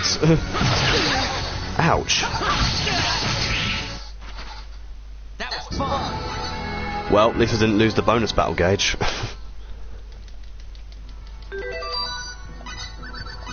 Good thing Nell's got this to help us. I guess this is where the regeneration symbol comes in handy, because then she just keeps getting MP back, and we can keep on healing. Because it mentions that, like, with accessories like that, you know, as I said before, you don't need to buy any usable items except the revival ones. So far, it's ringing true, I guess.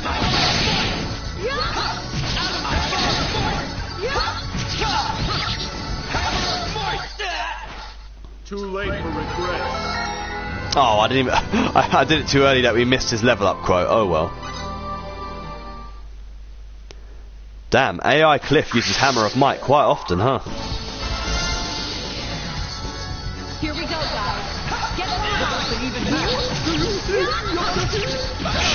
Shut up, nobleman. Oh, fuck. Ow.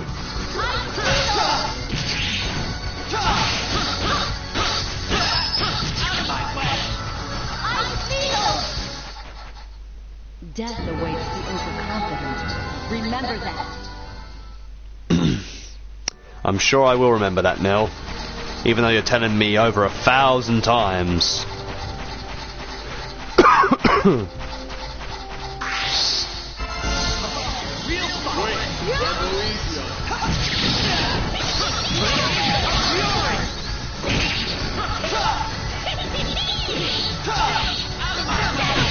Colourful breath, huh?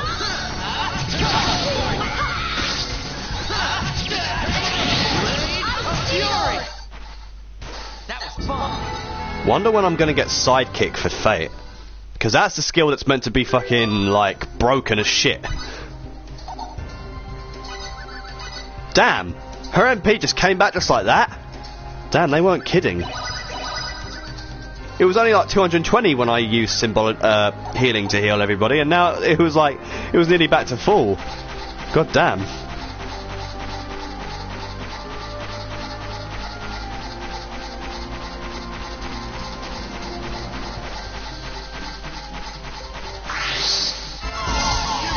Oh, I got increased recovery rate next. Oh, I want triple XP, damn it. Well, I'm sure I'll get it at some point. Too late for regret.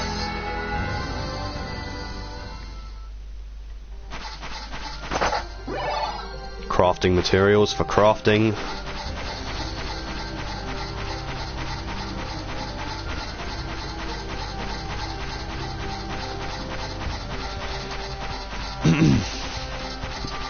Of course we can access the mountains of Bar from here and even go into this cavern, but obviously these are places we're not meant to go into yet, so keep that in mind, because these are places we actually are going to visit later on in the story. But right now, if we went in there, we would get our asses kicked, so the objective right now is to reach Arius.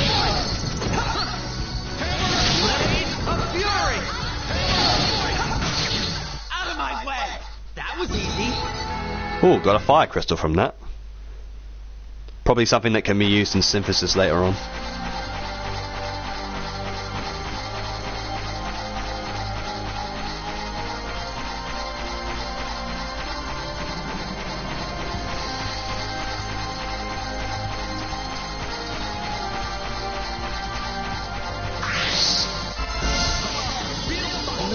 good spot. Everything's a real fight with you, Fate.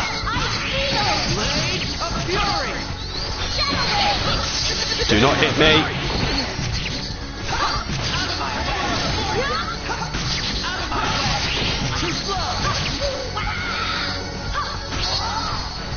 Whoa! That was easy. And that's how you do it. Cool, she leveled up. I will say I do like the sound of the scumbags in this game compared to like Star Ocean 4's ones. I don't wanna die.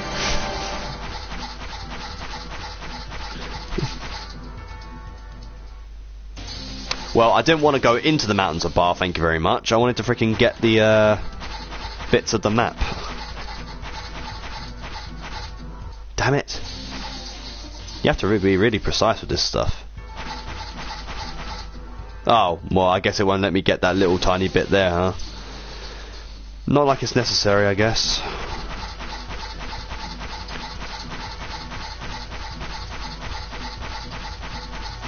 I kind of wish they made it so that you didn't have to actually hit the outlines of the map in order to get 100%. But what can you do? It's the way they designed it.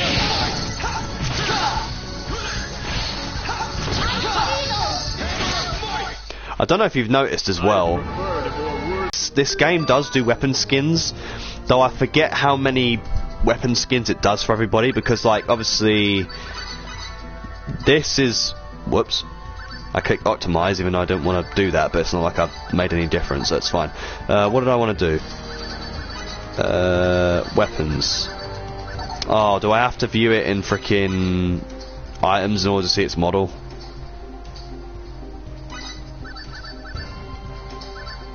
Well, I'll do this for now just to show you, but this is basically like oh, it comes up as that, but it comes up as something much different in the battle. Well, I'm sure you've noticed, but basically his sword looks like transparent almost, which I kind of like. I actually like it when his sword looks like that instead of just looking like a generic base sword.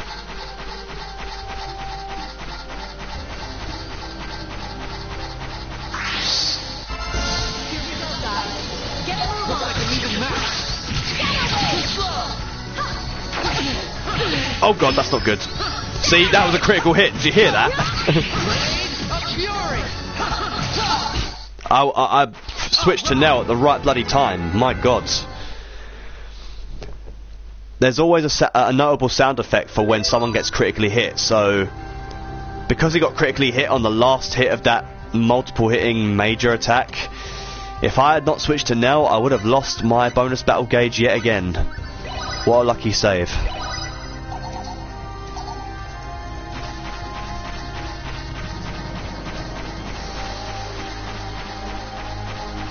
Right, let's go back down this way. There's the triple XP. Now to just keep it.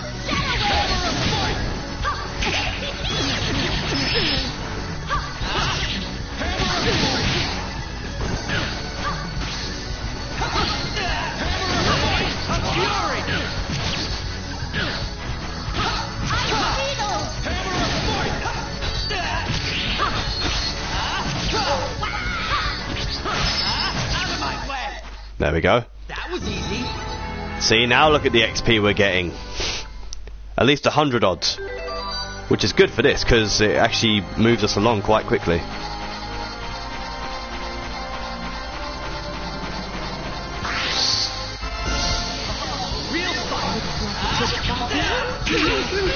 Oh, you bastard.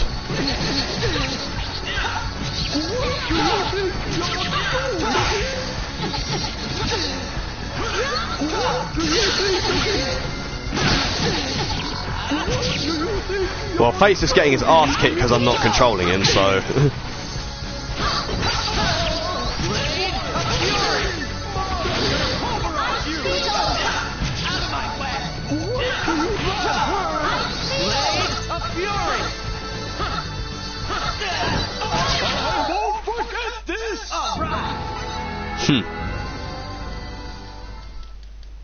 Never change.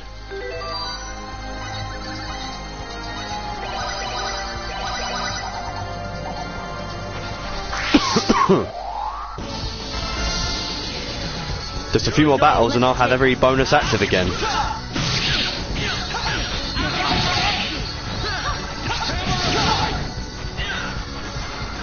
It's flying!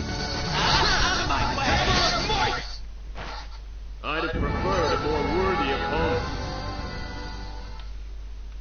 You sound like Miles, Cliff. Here I go. Let's take it.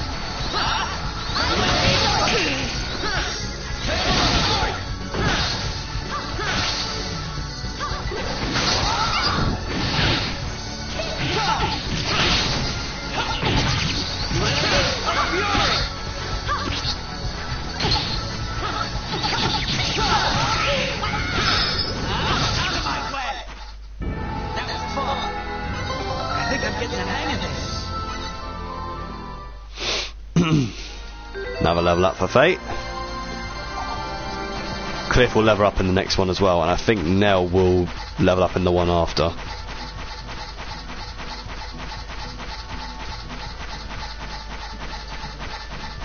Big chunk of the map to explore here, jeez.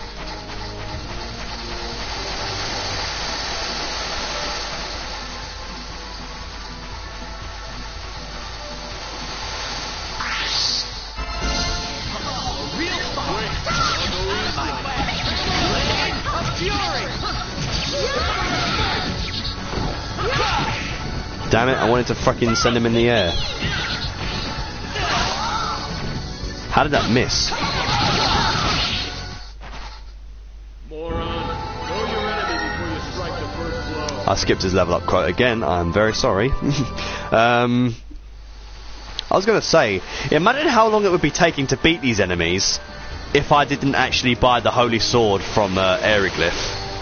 Just think of that for a second, considering the damage that Cliff and Nell are doing right now, and the amount of hits it's taken me to even kill these guys anyway, with this weapon, it would take a pretty damn long time, and it probably wouldn't make the battles look as appealing. It's only because I have this weapon that we're actually even remotely having a decent chance against these guys. But I have to say, it's been going pretty smoothly so far since getting this weapon. Not smooth, but smooth enough for an actual decent watching experience. So I'm happy with that at least.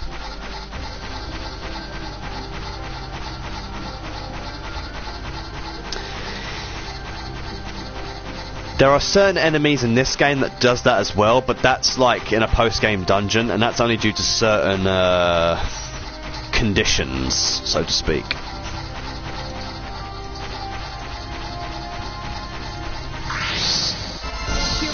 There we go.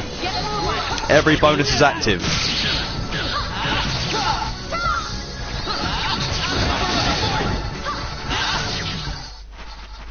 That was easy. So now we're going to have a much better chance to have item drops. Which is really handy because the more items then means the more stuff we can make use of.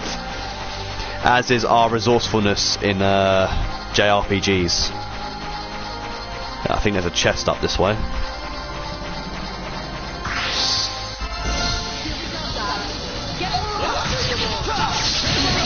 Fuck, I want to be careful. I don't want to be too reckless.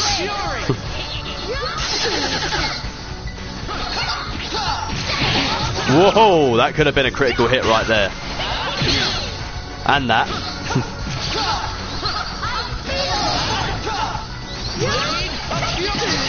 And that.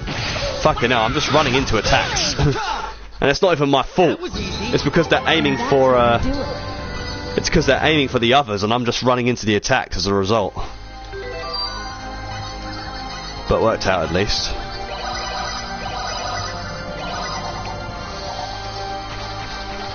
Maybe these regeneration symbols are what they are cracked up to be.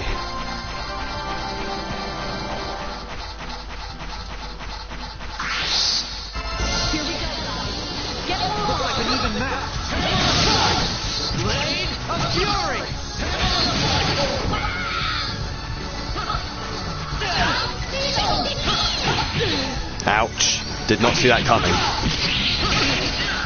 No! Don't stun me.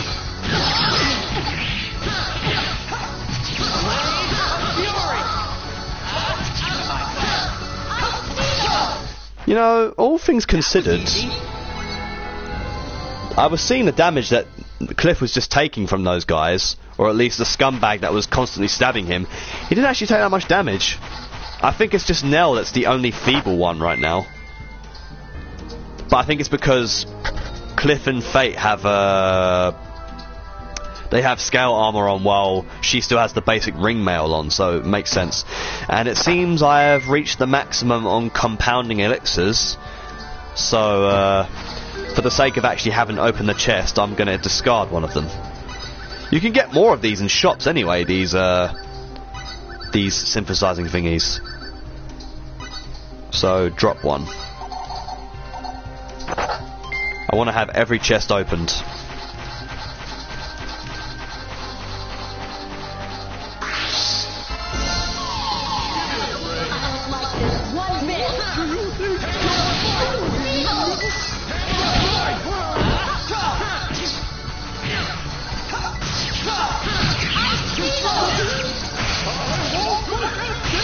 Oof.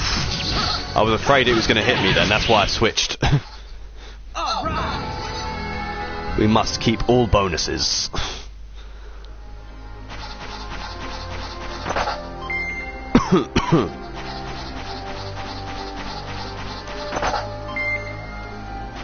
That's the first right materials I've obtained.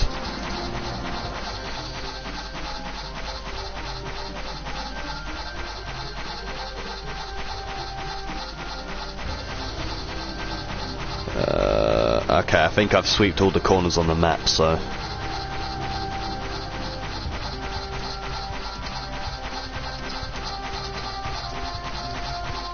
I think if I go down here, I might end up completing the map. At least I hope so. Let's take you out first. Here we go, guys. Get the move on. Blade of Fury.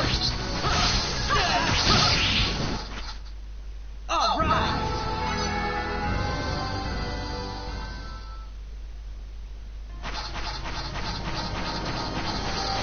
92.97, almost there.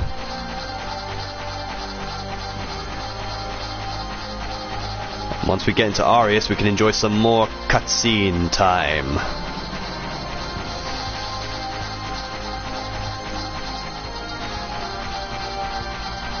.95. I don't know where I'm going to hit the cutoff point. Oh, that's where it is.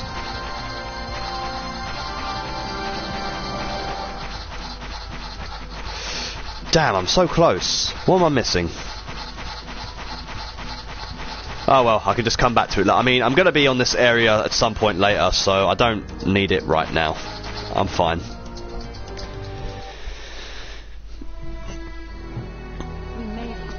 We made it. Aquaria territory.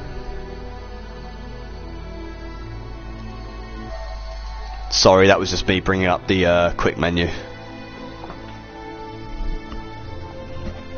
The place looks destroyed. Houses have been destroyed. Yes, that happened during the Aryglyph attack. Wow, they did a lot of damage. Such a depressing theme for a town, but it makes sense given what's happened. The large mansion in the middle of town is our base of operations here. We'll check in there first.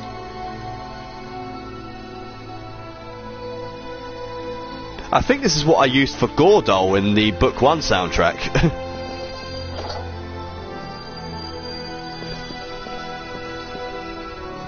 Now this guy's another inventor character, but no significance as of yet.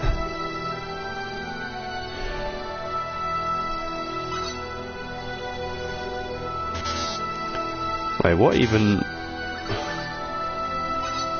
Oh, 5+ defense increase, well we don't need that. Long dagger up, still gauntlet up, still chainmail for Nell. I mean, why not?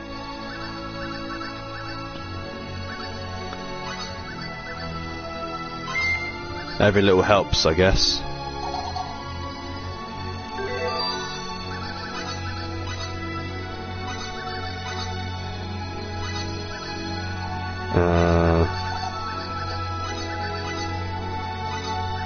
Well, that boosts her attack up by quite a bit, huh? Steel chainmail. Oh, that helps her defense by a bunch. Jeez. What was her defense like initially? That actually puts her defense up more than bloody Fate and Cliff's. That makes a bloody change. Move. Thank you. Right.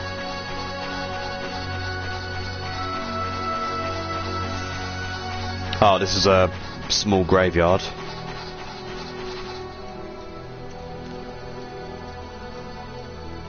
Well, someone's happy they lost their tavern, but the woman beside him is reminding him that, you know, he should be happy to be alive instead of moaning over some tavern.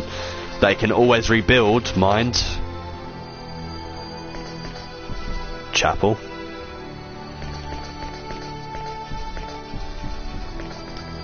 Could have sworn there was a chest in this one. Or maybe not. That's another inventor character. I can remember, like, the majority of these inventor characters because they have unique models and names. So, yeah. There's quite a lot of them. And they're all scattered around. I will have you know as well, Joker, I don't know if you know this character from Star Ocean 4. It's basically a side character. But Luffy is in this game.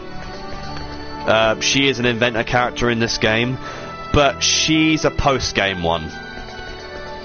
In the sense that you actually, like, in order to find her and even recruit her, you have to go into a post-game dungeon.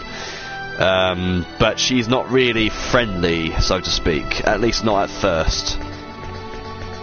If you don't know who Luffy is in 4, she's basically really, really shite. So the mother's just like, oh, would you let her win for me? And blah, blah, blah, blah, blah. But I don't know if you've actually done that kind of side quest yet. If at all. This is a food store. Obviously food being stuff I can use outside of battle but not in battle. Look at that apple pie model. It looks so close to the real thing. I really do like the way they've done the 3D models on these things in this game. It's a shame that they're reduced to still images in future games.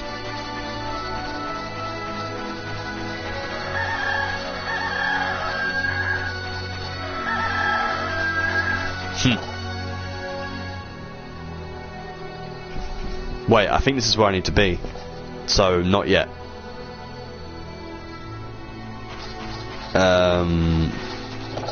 Let's think there's this place and then the inn, and then we can go in there. Private home.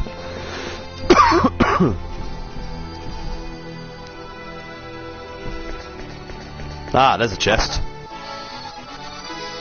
Perfect berries.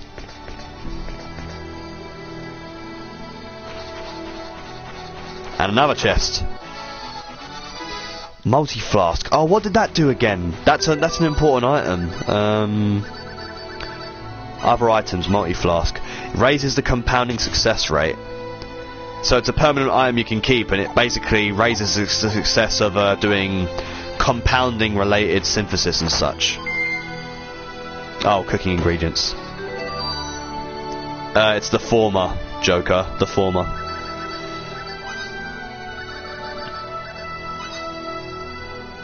I mean, fair enough if you're not. Like I said, she is a side character in, well, she's a minor side quest character in Star Ocean 4. But she's one of those characters that kind of recurs, I guess, between titles. Although I'm not sure if 3 was her first game.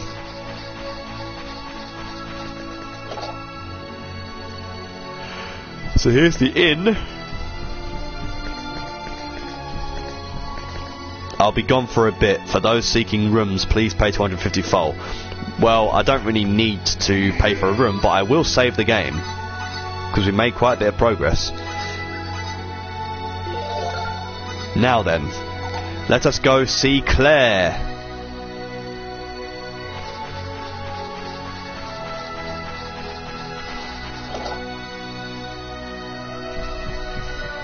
Actually, while I'm at it, let's explore the rooms.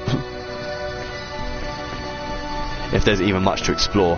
There's so many like bookshelves you can interact with, and it'll just tell you random things like like, it's all stuff that's like really irrelevant to what you have to do in that, but I do like how they went out of their way to make so many things interactable, at least in regards to like written information, because there's just so much stuff to read up about in that. See, look, even a note on the table, like, this is completely like unnecessary to look at because it is nothing significant, but it lets you just read random notes on the table. Like, I really like that. I hereby temporarily requisition this home for use by our forces.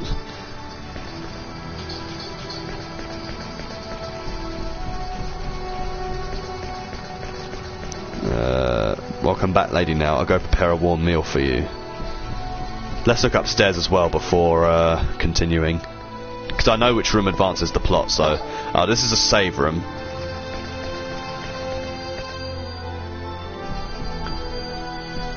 See, look, another interactable bookshelf. I mean, I don't know if there's like any bookshelf that's not interactable. Wait, what did Fate say? River currents, spring constellations, calling the southeast wind, inedible fish, extremely inedible fish. I suppose it's a serious matter, but that last one is kind of pushing the limits. You can even interact with this! The Sacred Orb's blessing. Sacred Orb makes blah blah blah blah blah. I'm assuming I interacted with the book on the desk there.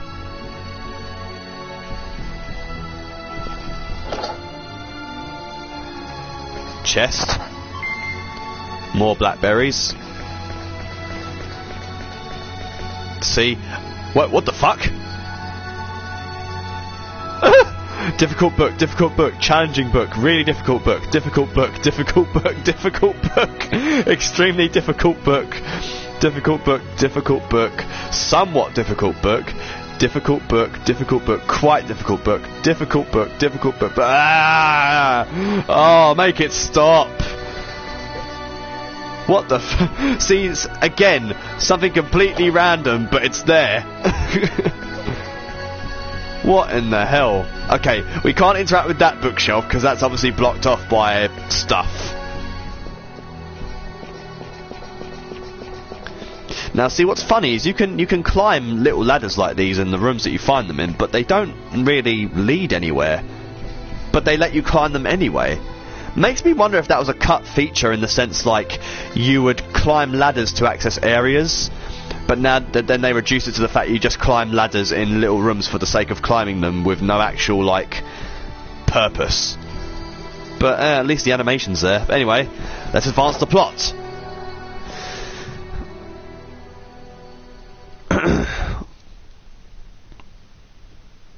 We've already received a redeployment request for the runological weapons.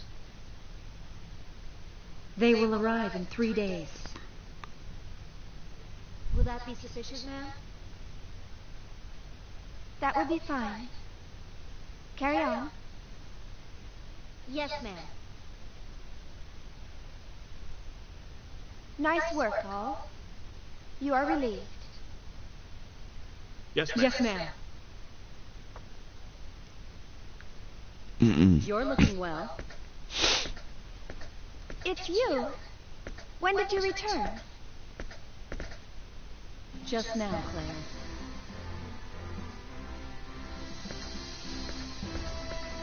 Welcome home. Are you hurt? I'm fine. I see you still worry too much. It's only because you're too reckless. If you don't want me to worry about you, try being a little more careful. That's the line of work I'm in. It can't be helped. That may be so. Still. Are these the ones? That's right. They're engineers from Greeting. They're still reluctant to help us. I see.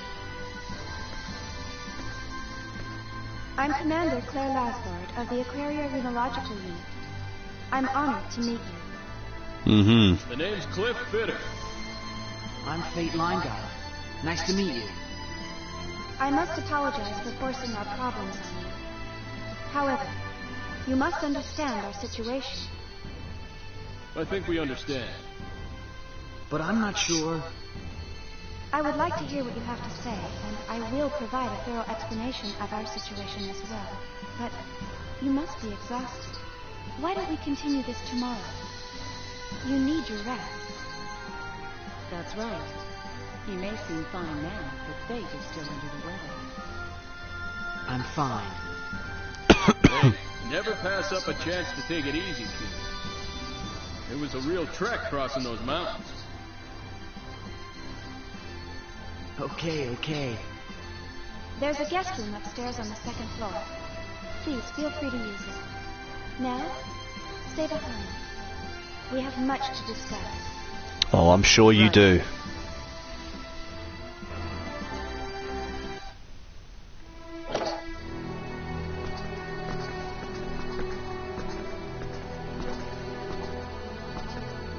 Not bad. Yeah, the view's pretty good too. What I'll view? rest up first. Take a stroll and come back whenever you feel like. Will do. Do I really need to take a stroll? I mean, I kind of explored the whole town already. I mean, screw it. Rest.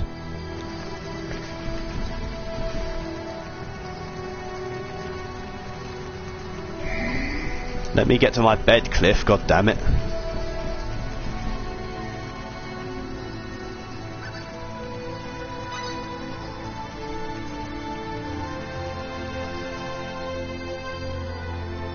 It's not like there's any private actions to do, because I've got the list with me.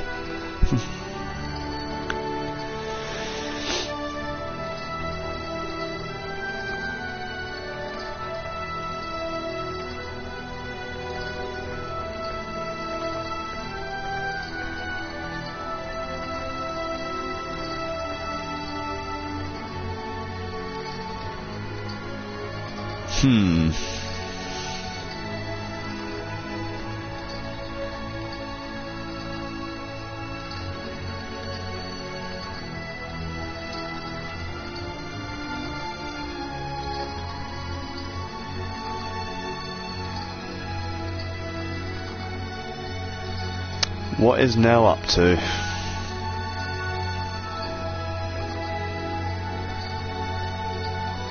Because that looked like a farewell.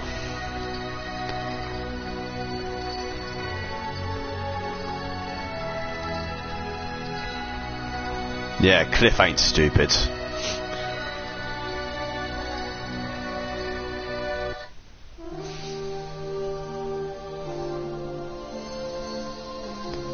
It's like nothing, like, even though Cliff looks like a brainless bronze most of the time, nothing really gets past him.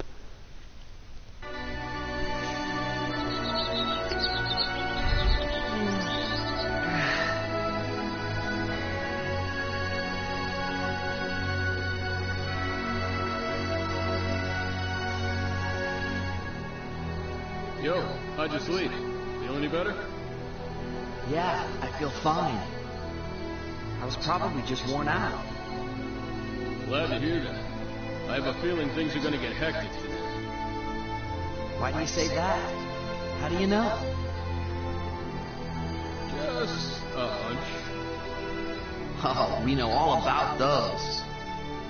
Funny guy.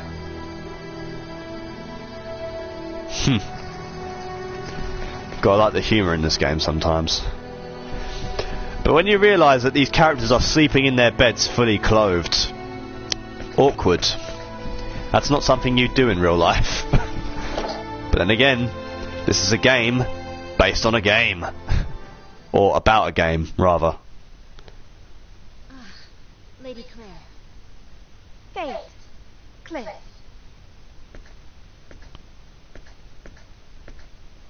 Good morning. Mm-hmm. Did you sleep well? Yes, thank you kindly. I'm glad to hear it. Right. Let us begin the negotiations. All right. Please, sit anywhere you like. Where's Nell? She's... She had other duties to attend to. What? Don't worry.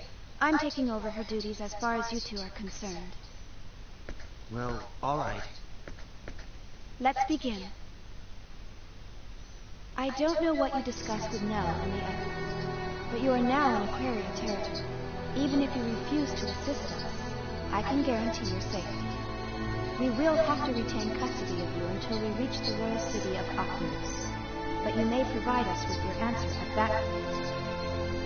Wow, you're really bending over backwards to meet us halfway. You should have heard Nell. Nell is very frank. Although she is extremely skilled, as I'm sure you have noticed, she tends to be rather inflexible at times. It can be problematic. Yeah, I know the type. Mission, mission, always the mission.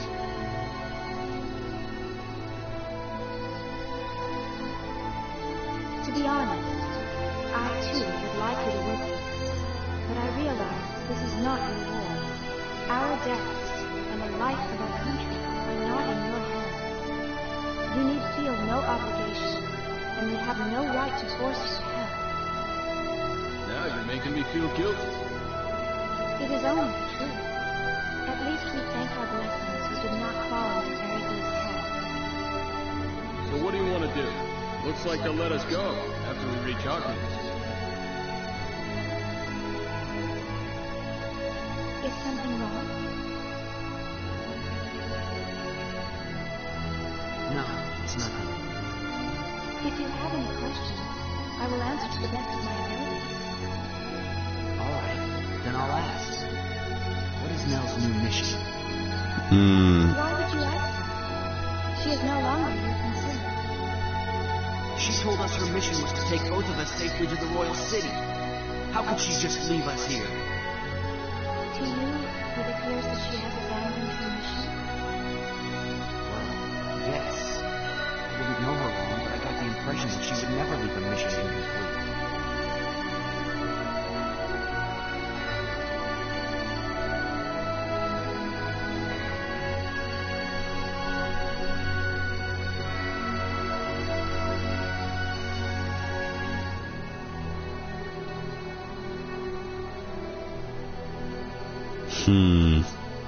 Well, She went to rescue Tynehaven and Farlene, didn't she? What? Lady Claire, is this true? Why would you think that? Last night, she came to our room. Huh? When? While you were snoring like a babe. I was wondering what she wanted, but all she did was bow and leave without saying a word. I was pretending to be asleep, so I don't think she realized I was watching her. It makes sense, though, considering the situation. That's probably what you overheard them talking about in Curlson. Is that true, Claire? I can't believe it. Yes, it is. She left to rescue Tiny and Farlene. If you knew what she was doing, why didn't you stop her? We all got our missions. Mine's to bring you back to our leader. And I stick to my mission. But... All right. I will explain.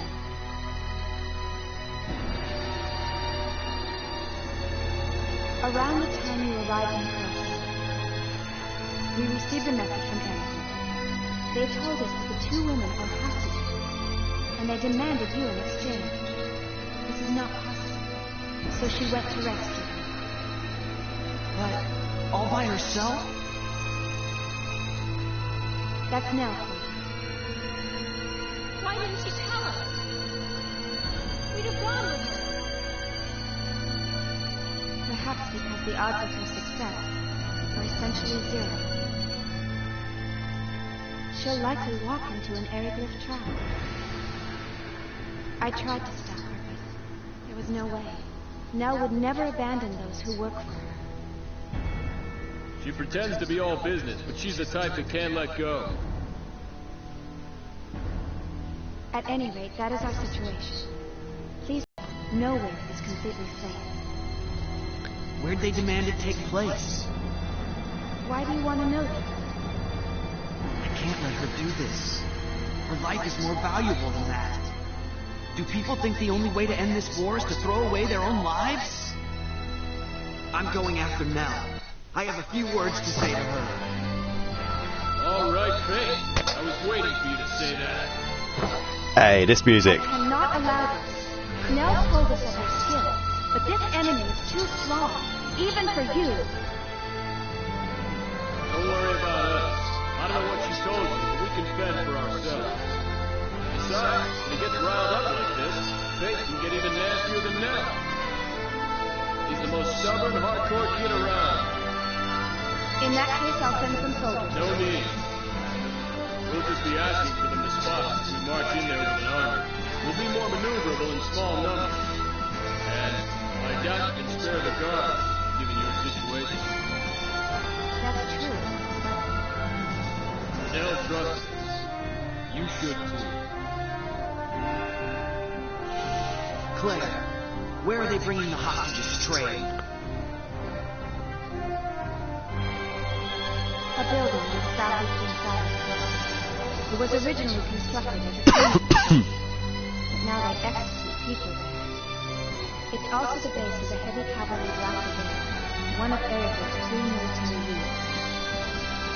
How do we get there? We turn to Krosa, then follow the road from the south gate of the city and you'll find it.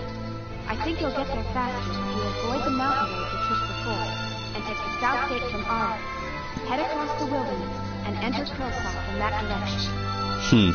Got it. We in this together? Of course.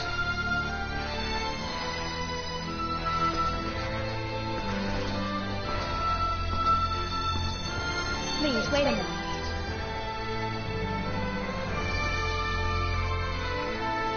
Be very careful. Their lives are in your hands. Leave it to us. Don't worry, we'll bring them home. Forgive me if I give Nell a good smack for this. I mean, you say that, but that's...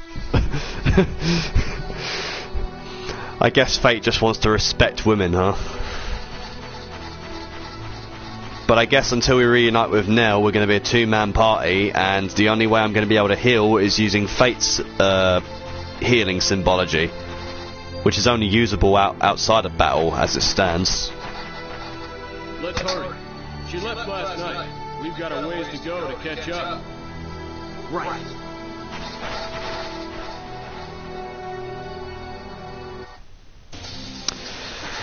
A new explorable area.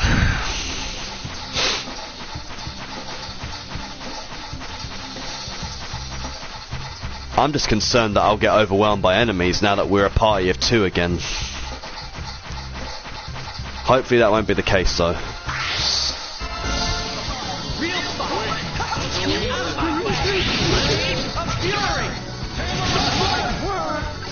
Jesus Christ. Wow, I like how that nobleman just went all spare me and he literally gets knocked on his ass by Fate's not Fate, by Cliff's kick to his face. That's funny.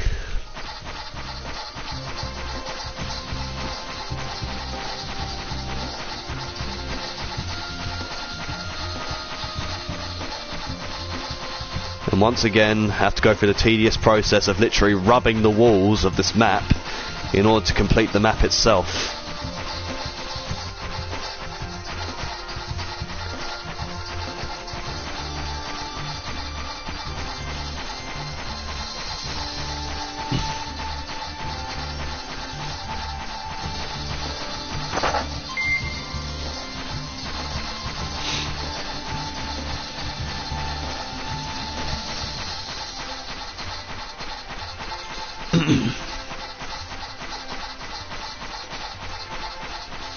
Oh god, he ran fast.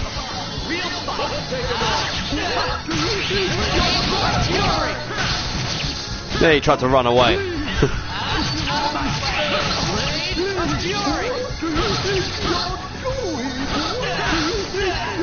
Shut up. That was easy. I think I'm getting the hang of this. Nice.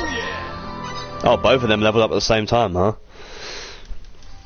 And to think Nell is actually missing out on this experience as well. Because if I remember correctly, when we do reunite with Nell, she remains at the same level as she was before, which presents sort of a little problem. considering what we'll have to deal with, like, when we're at the place we have to rescue her.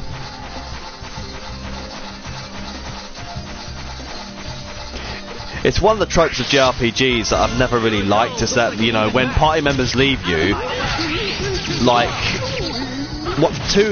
one or two things can happen. One, you reunite with them after a short amount of time has passed, but their level is unchanged, while your other characters that were still around got stronger, or the person that left the party returns at a much later time, and they're a lot stronger than they were before with new abilities. But when it's like the first thing, where they, you know, they return after a short time and remain the same, it's annoying, because then you have to kind of, you know, take measures to make up for that deficit. But, you know, that they end up being a burden in battles and such because of them being drastically weaker.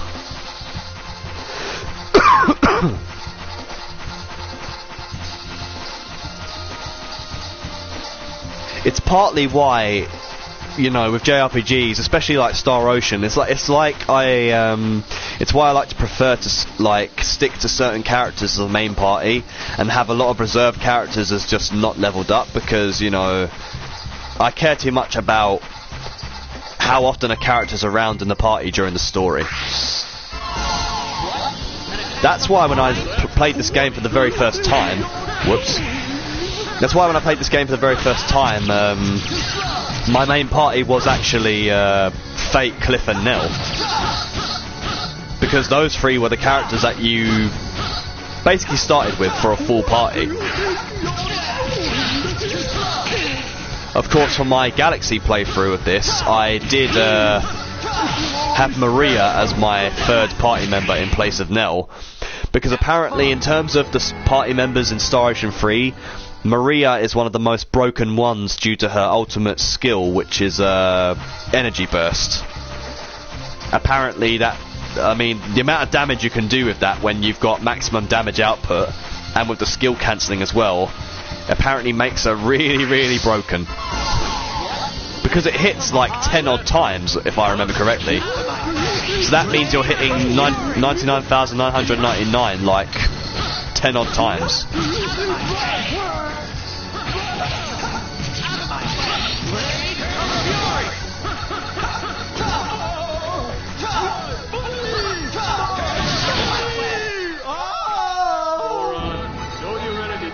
So annoying to hear these guys. About 5 odd battles away from another level up, I guess. See, triple XP gets you places. And I'm literally trying my hardest not to lose the bonus battle gauge. It's way too precious.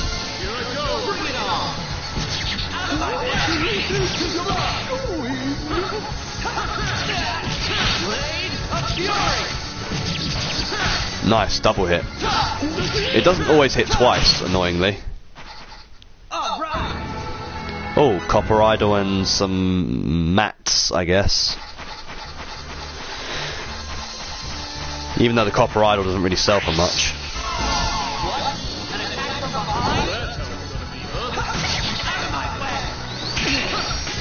Fuck. Firebolt.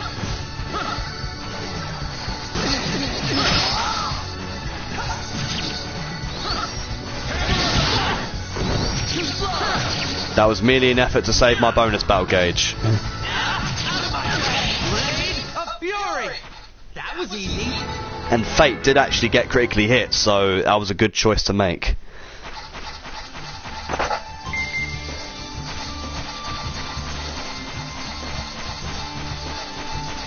But now it seems like I'm currently at a point in time that I'm actually handling the monsters pretty well.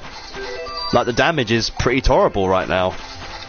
In the beginning, when I started this on Universe, I mean, the characters were getting effed up.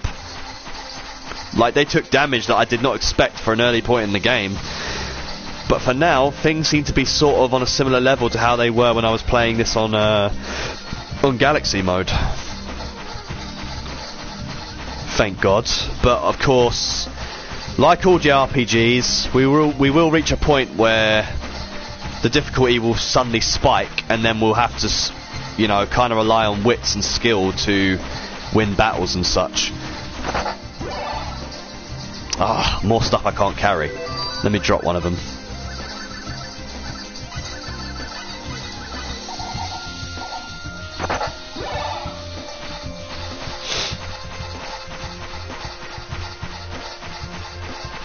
This is one of the bigger areas to go across as well, in terms of exploration, I would say. Once I get that bunny, I can sell it for some good money. Oh, there's a chest there, I didn't even bloody notice. Jewel of Refuge, which I do not need, so I'm going to be selling that. I don't really need to use any of these jewel things, because, I mean, for one, you don't really need to reveal all the enemies on the minimap, because you can just see their models anyway. And the other jewel that is supposed to stop enemy movement, I mean, it's not like that's necessary, because they're easy enough to dodge anyway. Ouch. Stop casting Firebolt at me.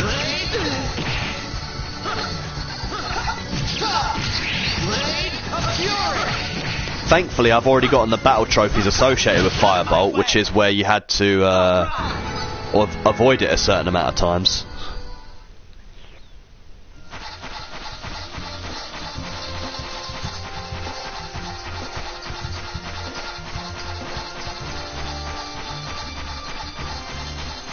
I mean, it's not particularly hard to either. I think it's just a matter of pre-positioning yourself for when the Firebolt comes. I don't think it counts if you let the Firebolt get destroyed on a wall or something. With them just to see how it goes. Because unlike these enemies that we've encountered before, they're new.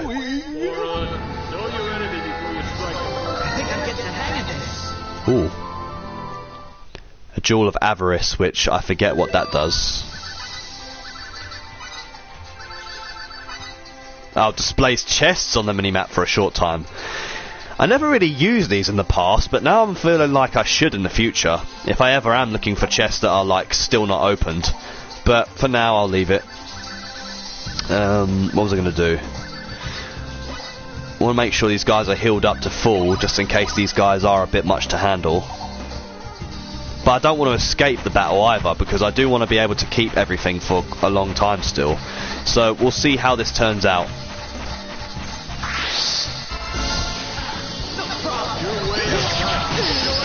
What the? Ah, well.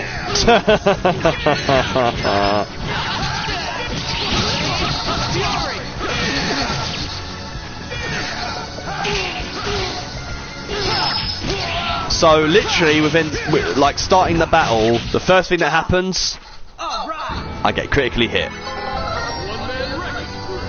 But at least Cliff leveled up.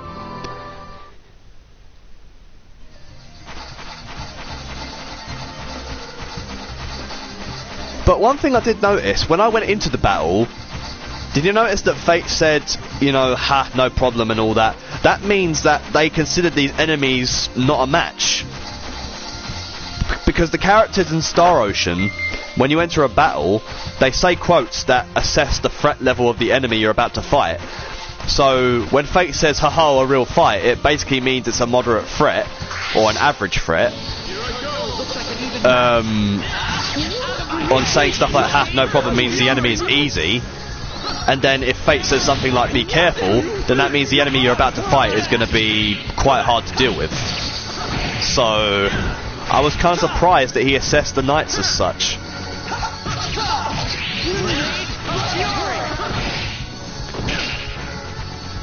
But clearly it was a problem, because literally the first hit I took, they shattered my bonus gauge.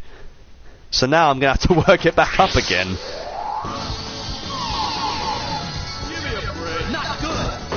Oh, and I've noticed as well, because I'm dealing with these enemies with, like, barely a problem, notice how I'm starting the battles with very little percentage gain rate.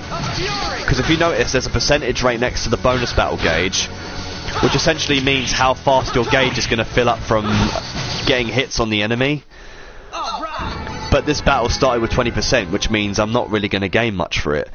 The only way you can consistently ensure that you can fill up your bonus gauge in this game is to fight enemies that are always within a decent threat level, so to speak.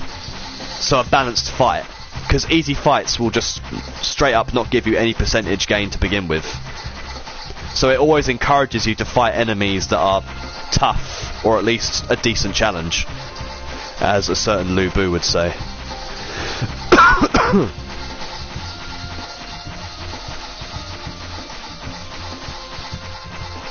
But I mean, if these guys are meant to be easy, there's no point fighting them then, huh? I'll let them chase me around, but I just want to complete this map and get the bunny.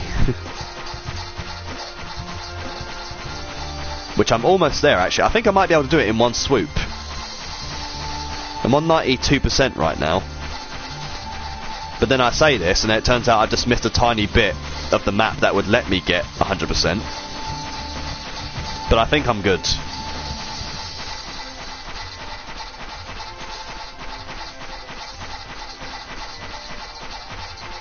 .96, almost there.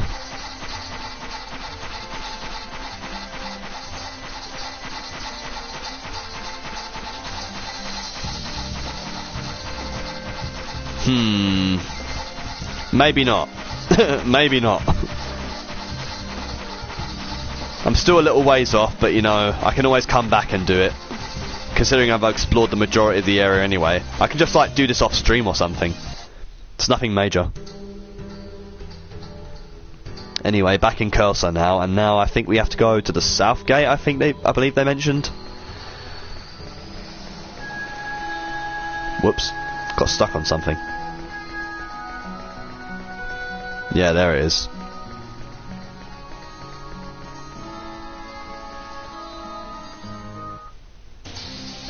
More planes to explore. We go from one to another. But maybe these enemies will give us bonus battle gauge to work with, so worth checking out.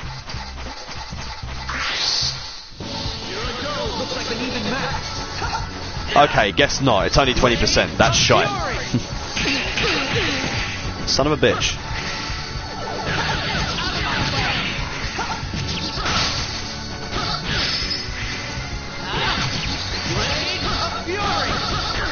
Oh, I just realised something. These mushrooms are actually bad news for Cliff. The reason being is because any enemy that does MP damage is really bad for Cliff, because Cliff is a character that I think he has the lowest MP stat in the game, because obviously Cliff is not a character that makes use of symbology, at least not ideally. Because he, like, the only way Cliff is able to use symbology in this game is if you give him an item that allows him to learn common symbols. But otherwise, he never really learns symbols through leveling up. Fate does later on, but the symbols Fate learns are more like medium to advanced offensive symbols, but never any basic ones.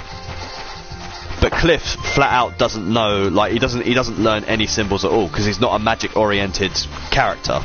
He's all about the physical damage. And as such, he is, I think he's got the lowest MP stat in the game, so when you get into battles with enemies that do MP damage, you kind of have to take him out quick for his sake. Oh yeah, you'll notice there'll be a lot of Aeroglyph Knights to deal with in the upcoming section. But thankfully, Fate has the Holy Sword, so this is no problem. That was easy. Although Cliff did take quite a bit of damage there, so I should probably heal him up. Thank God for regeneration symbols, huh? I guess if I did not have them equipped, this would be a lot more stressful than without.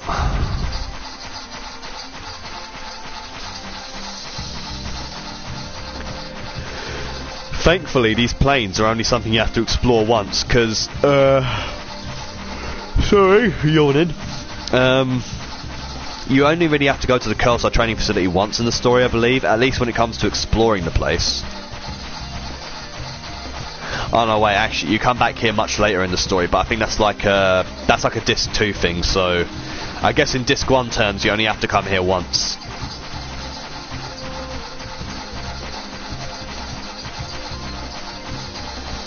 That's creepy. Damn it. That's a lot of little mushrooms. Oh my god, Cliff! That's it. Use Hammer of Might to clear them out. My god, did you see the MP damage he took? Jesus Christ. That's what I mean. Well, Joker, what I mean is that Cliff is like, he's always going to have the lowest MP stat of any party member in the game. So like when you enter battles against enemies that do a lot of MP damage, you just have to really watch out for Cliff. But I mean, essentially what you said is right anyway, but yeah, you have to really be vigilant. Because obviously in this game, unlike every other Star Ocean game, running out of MP also means death, which is a very annoying gimmick. I mean, fair enough, it applies to the enemies as well.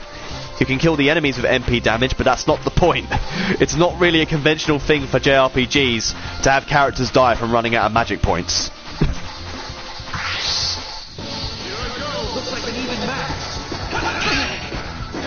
It's because of that you essentially have 3 ways of getting game overs. Losing all your HP, losing all your MP, or getting petrified.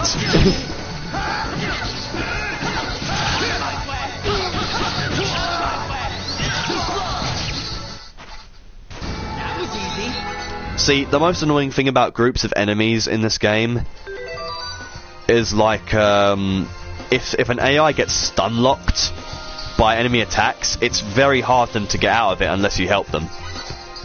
Because as you saw, Cliff was getting wailed on by those soldiers, and it was only because I was hitting them that he was able to move again.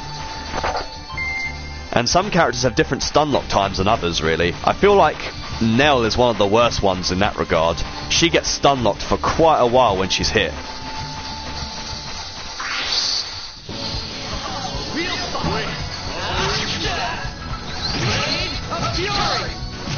They're not flinching.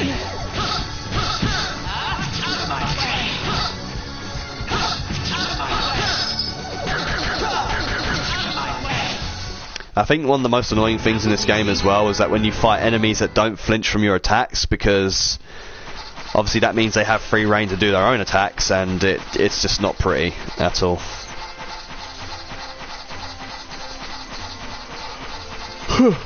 Okay, 50%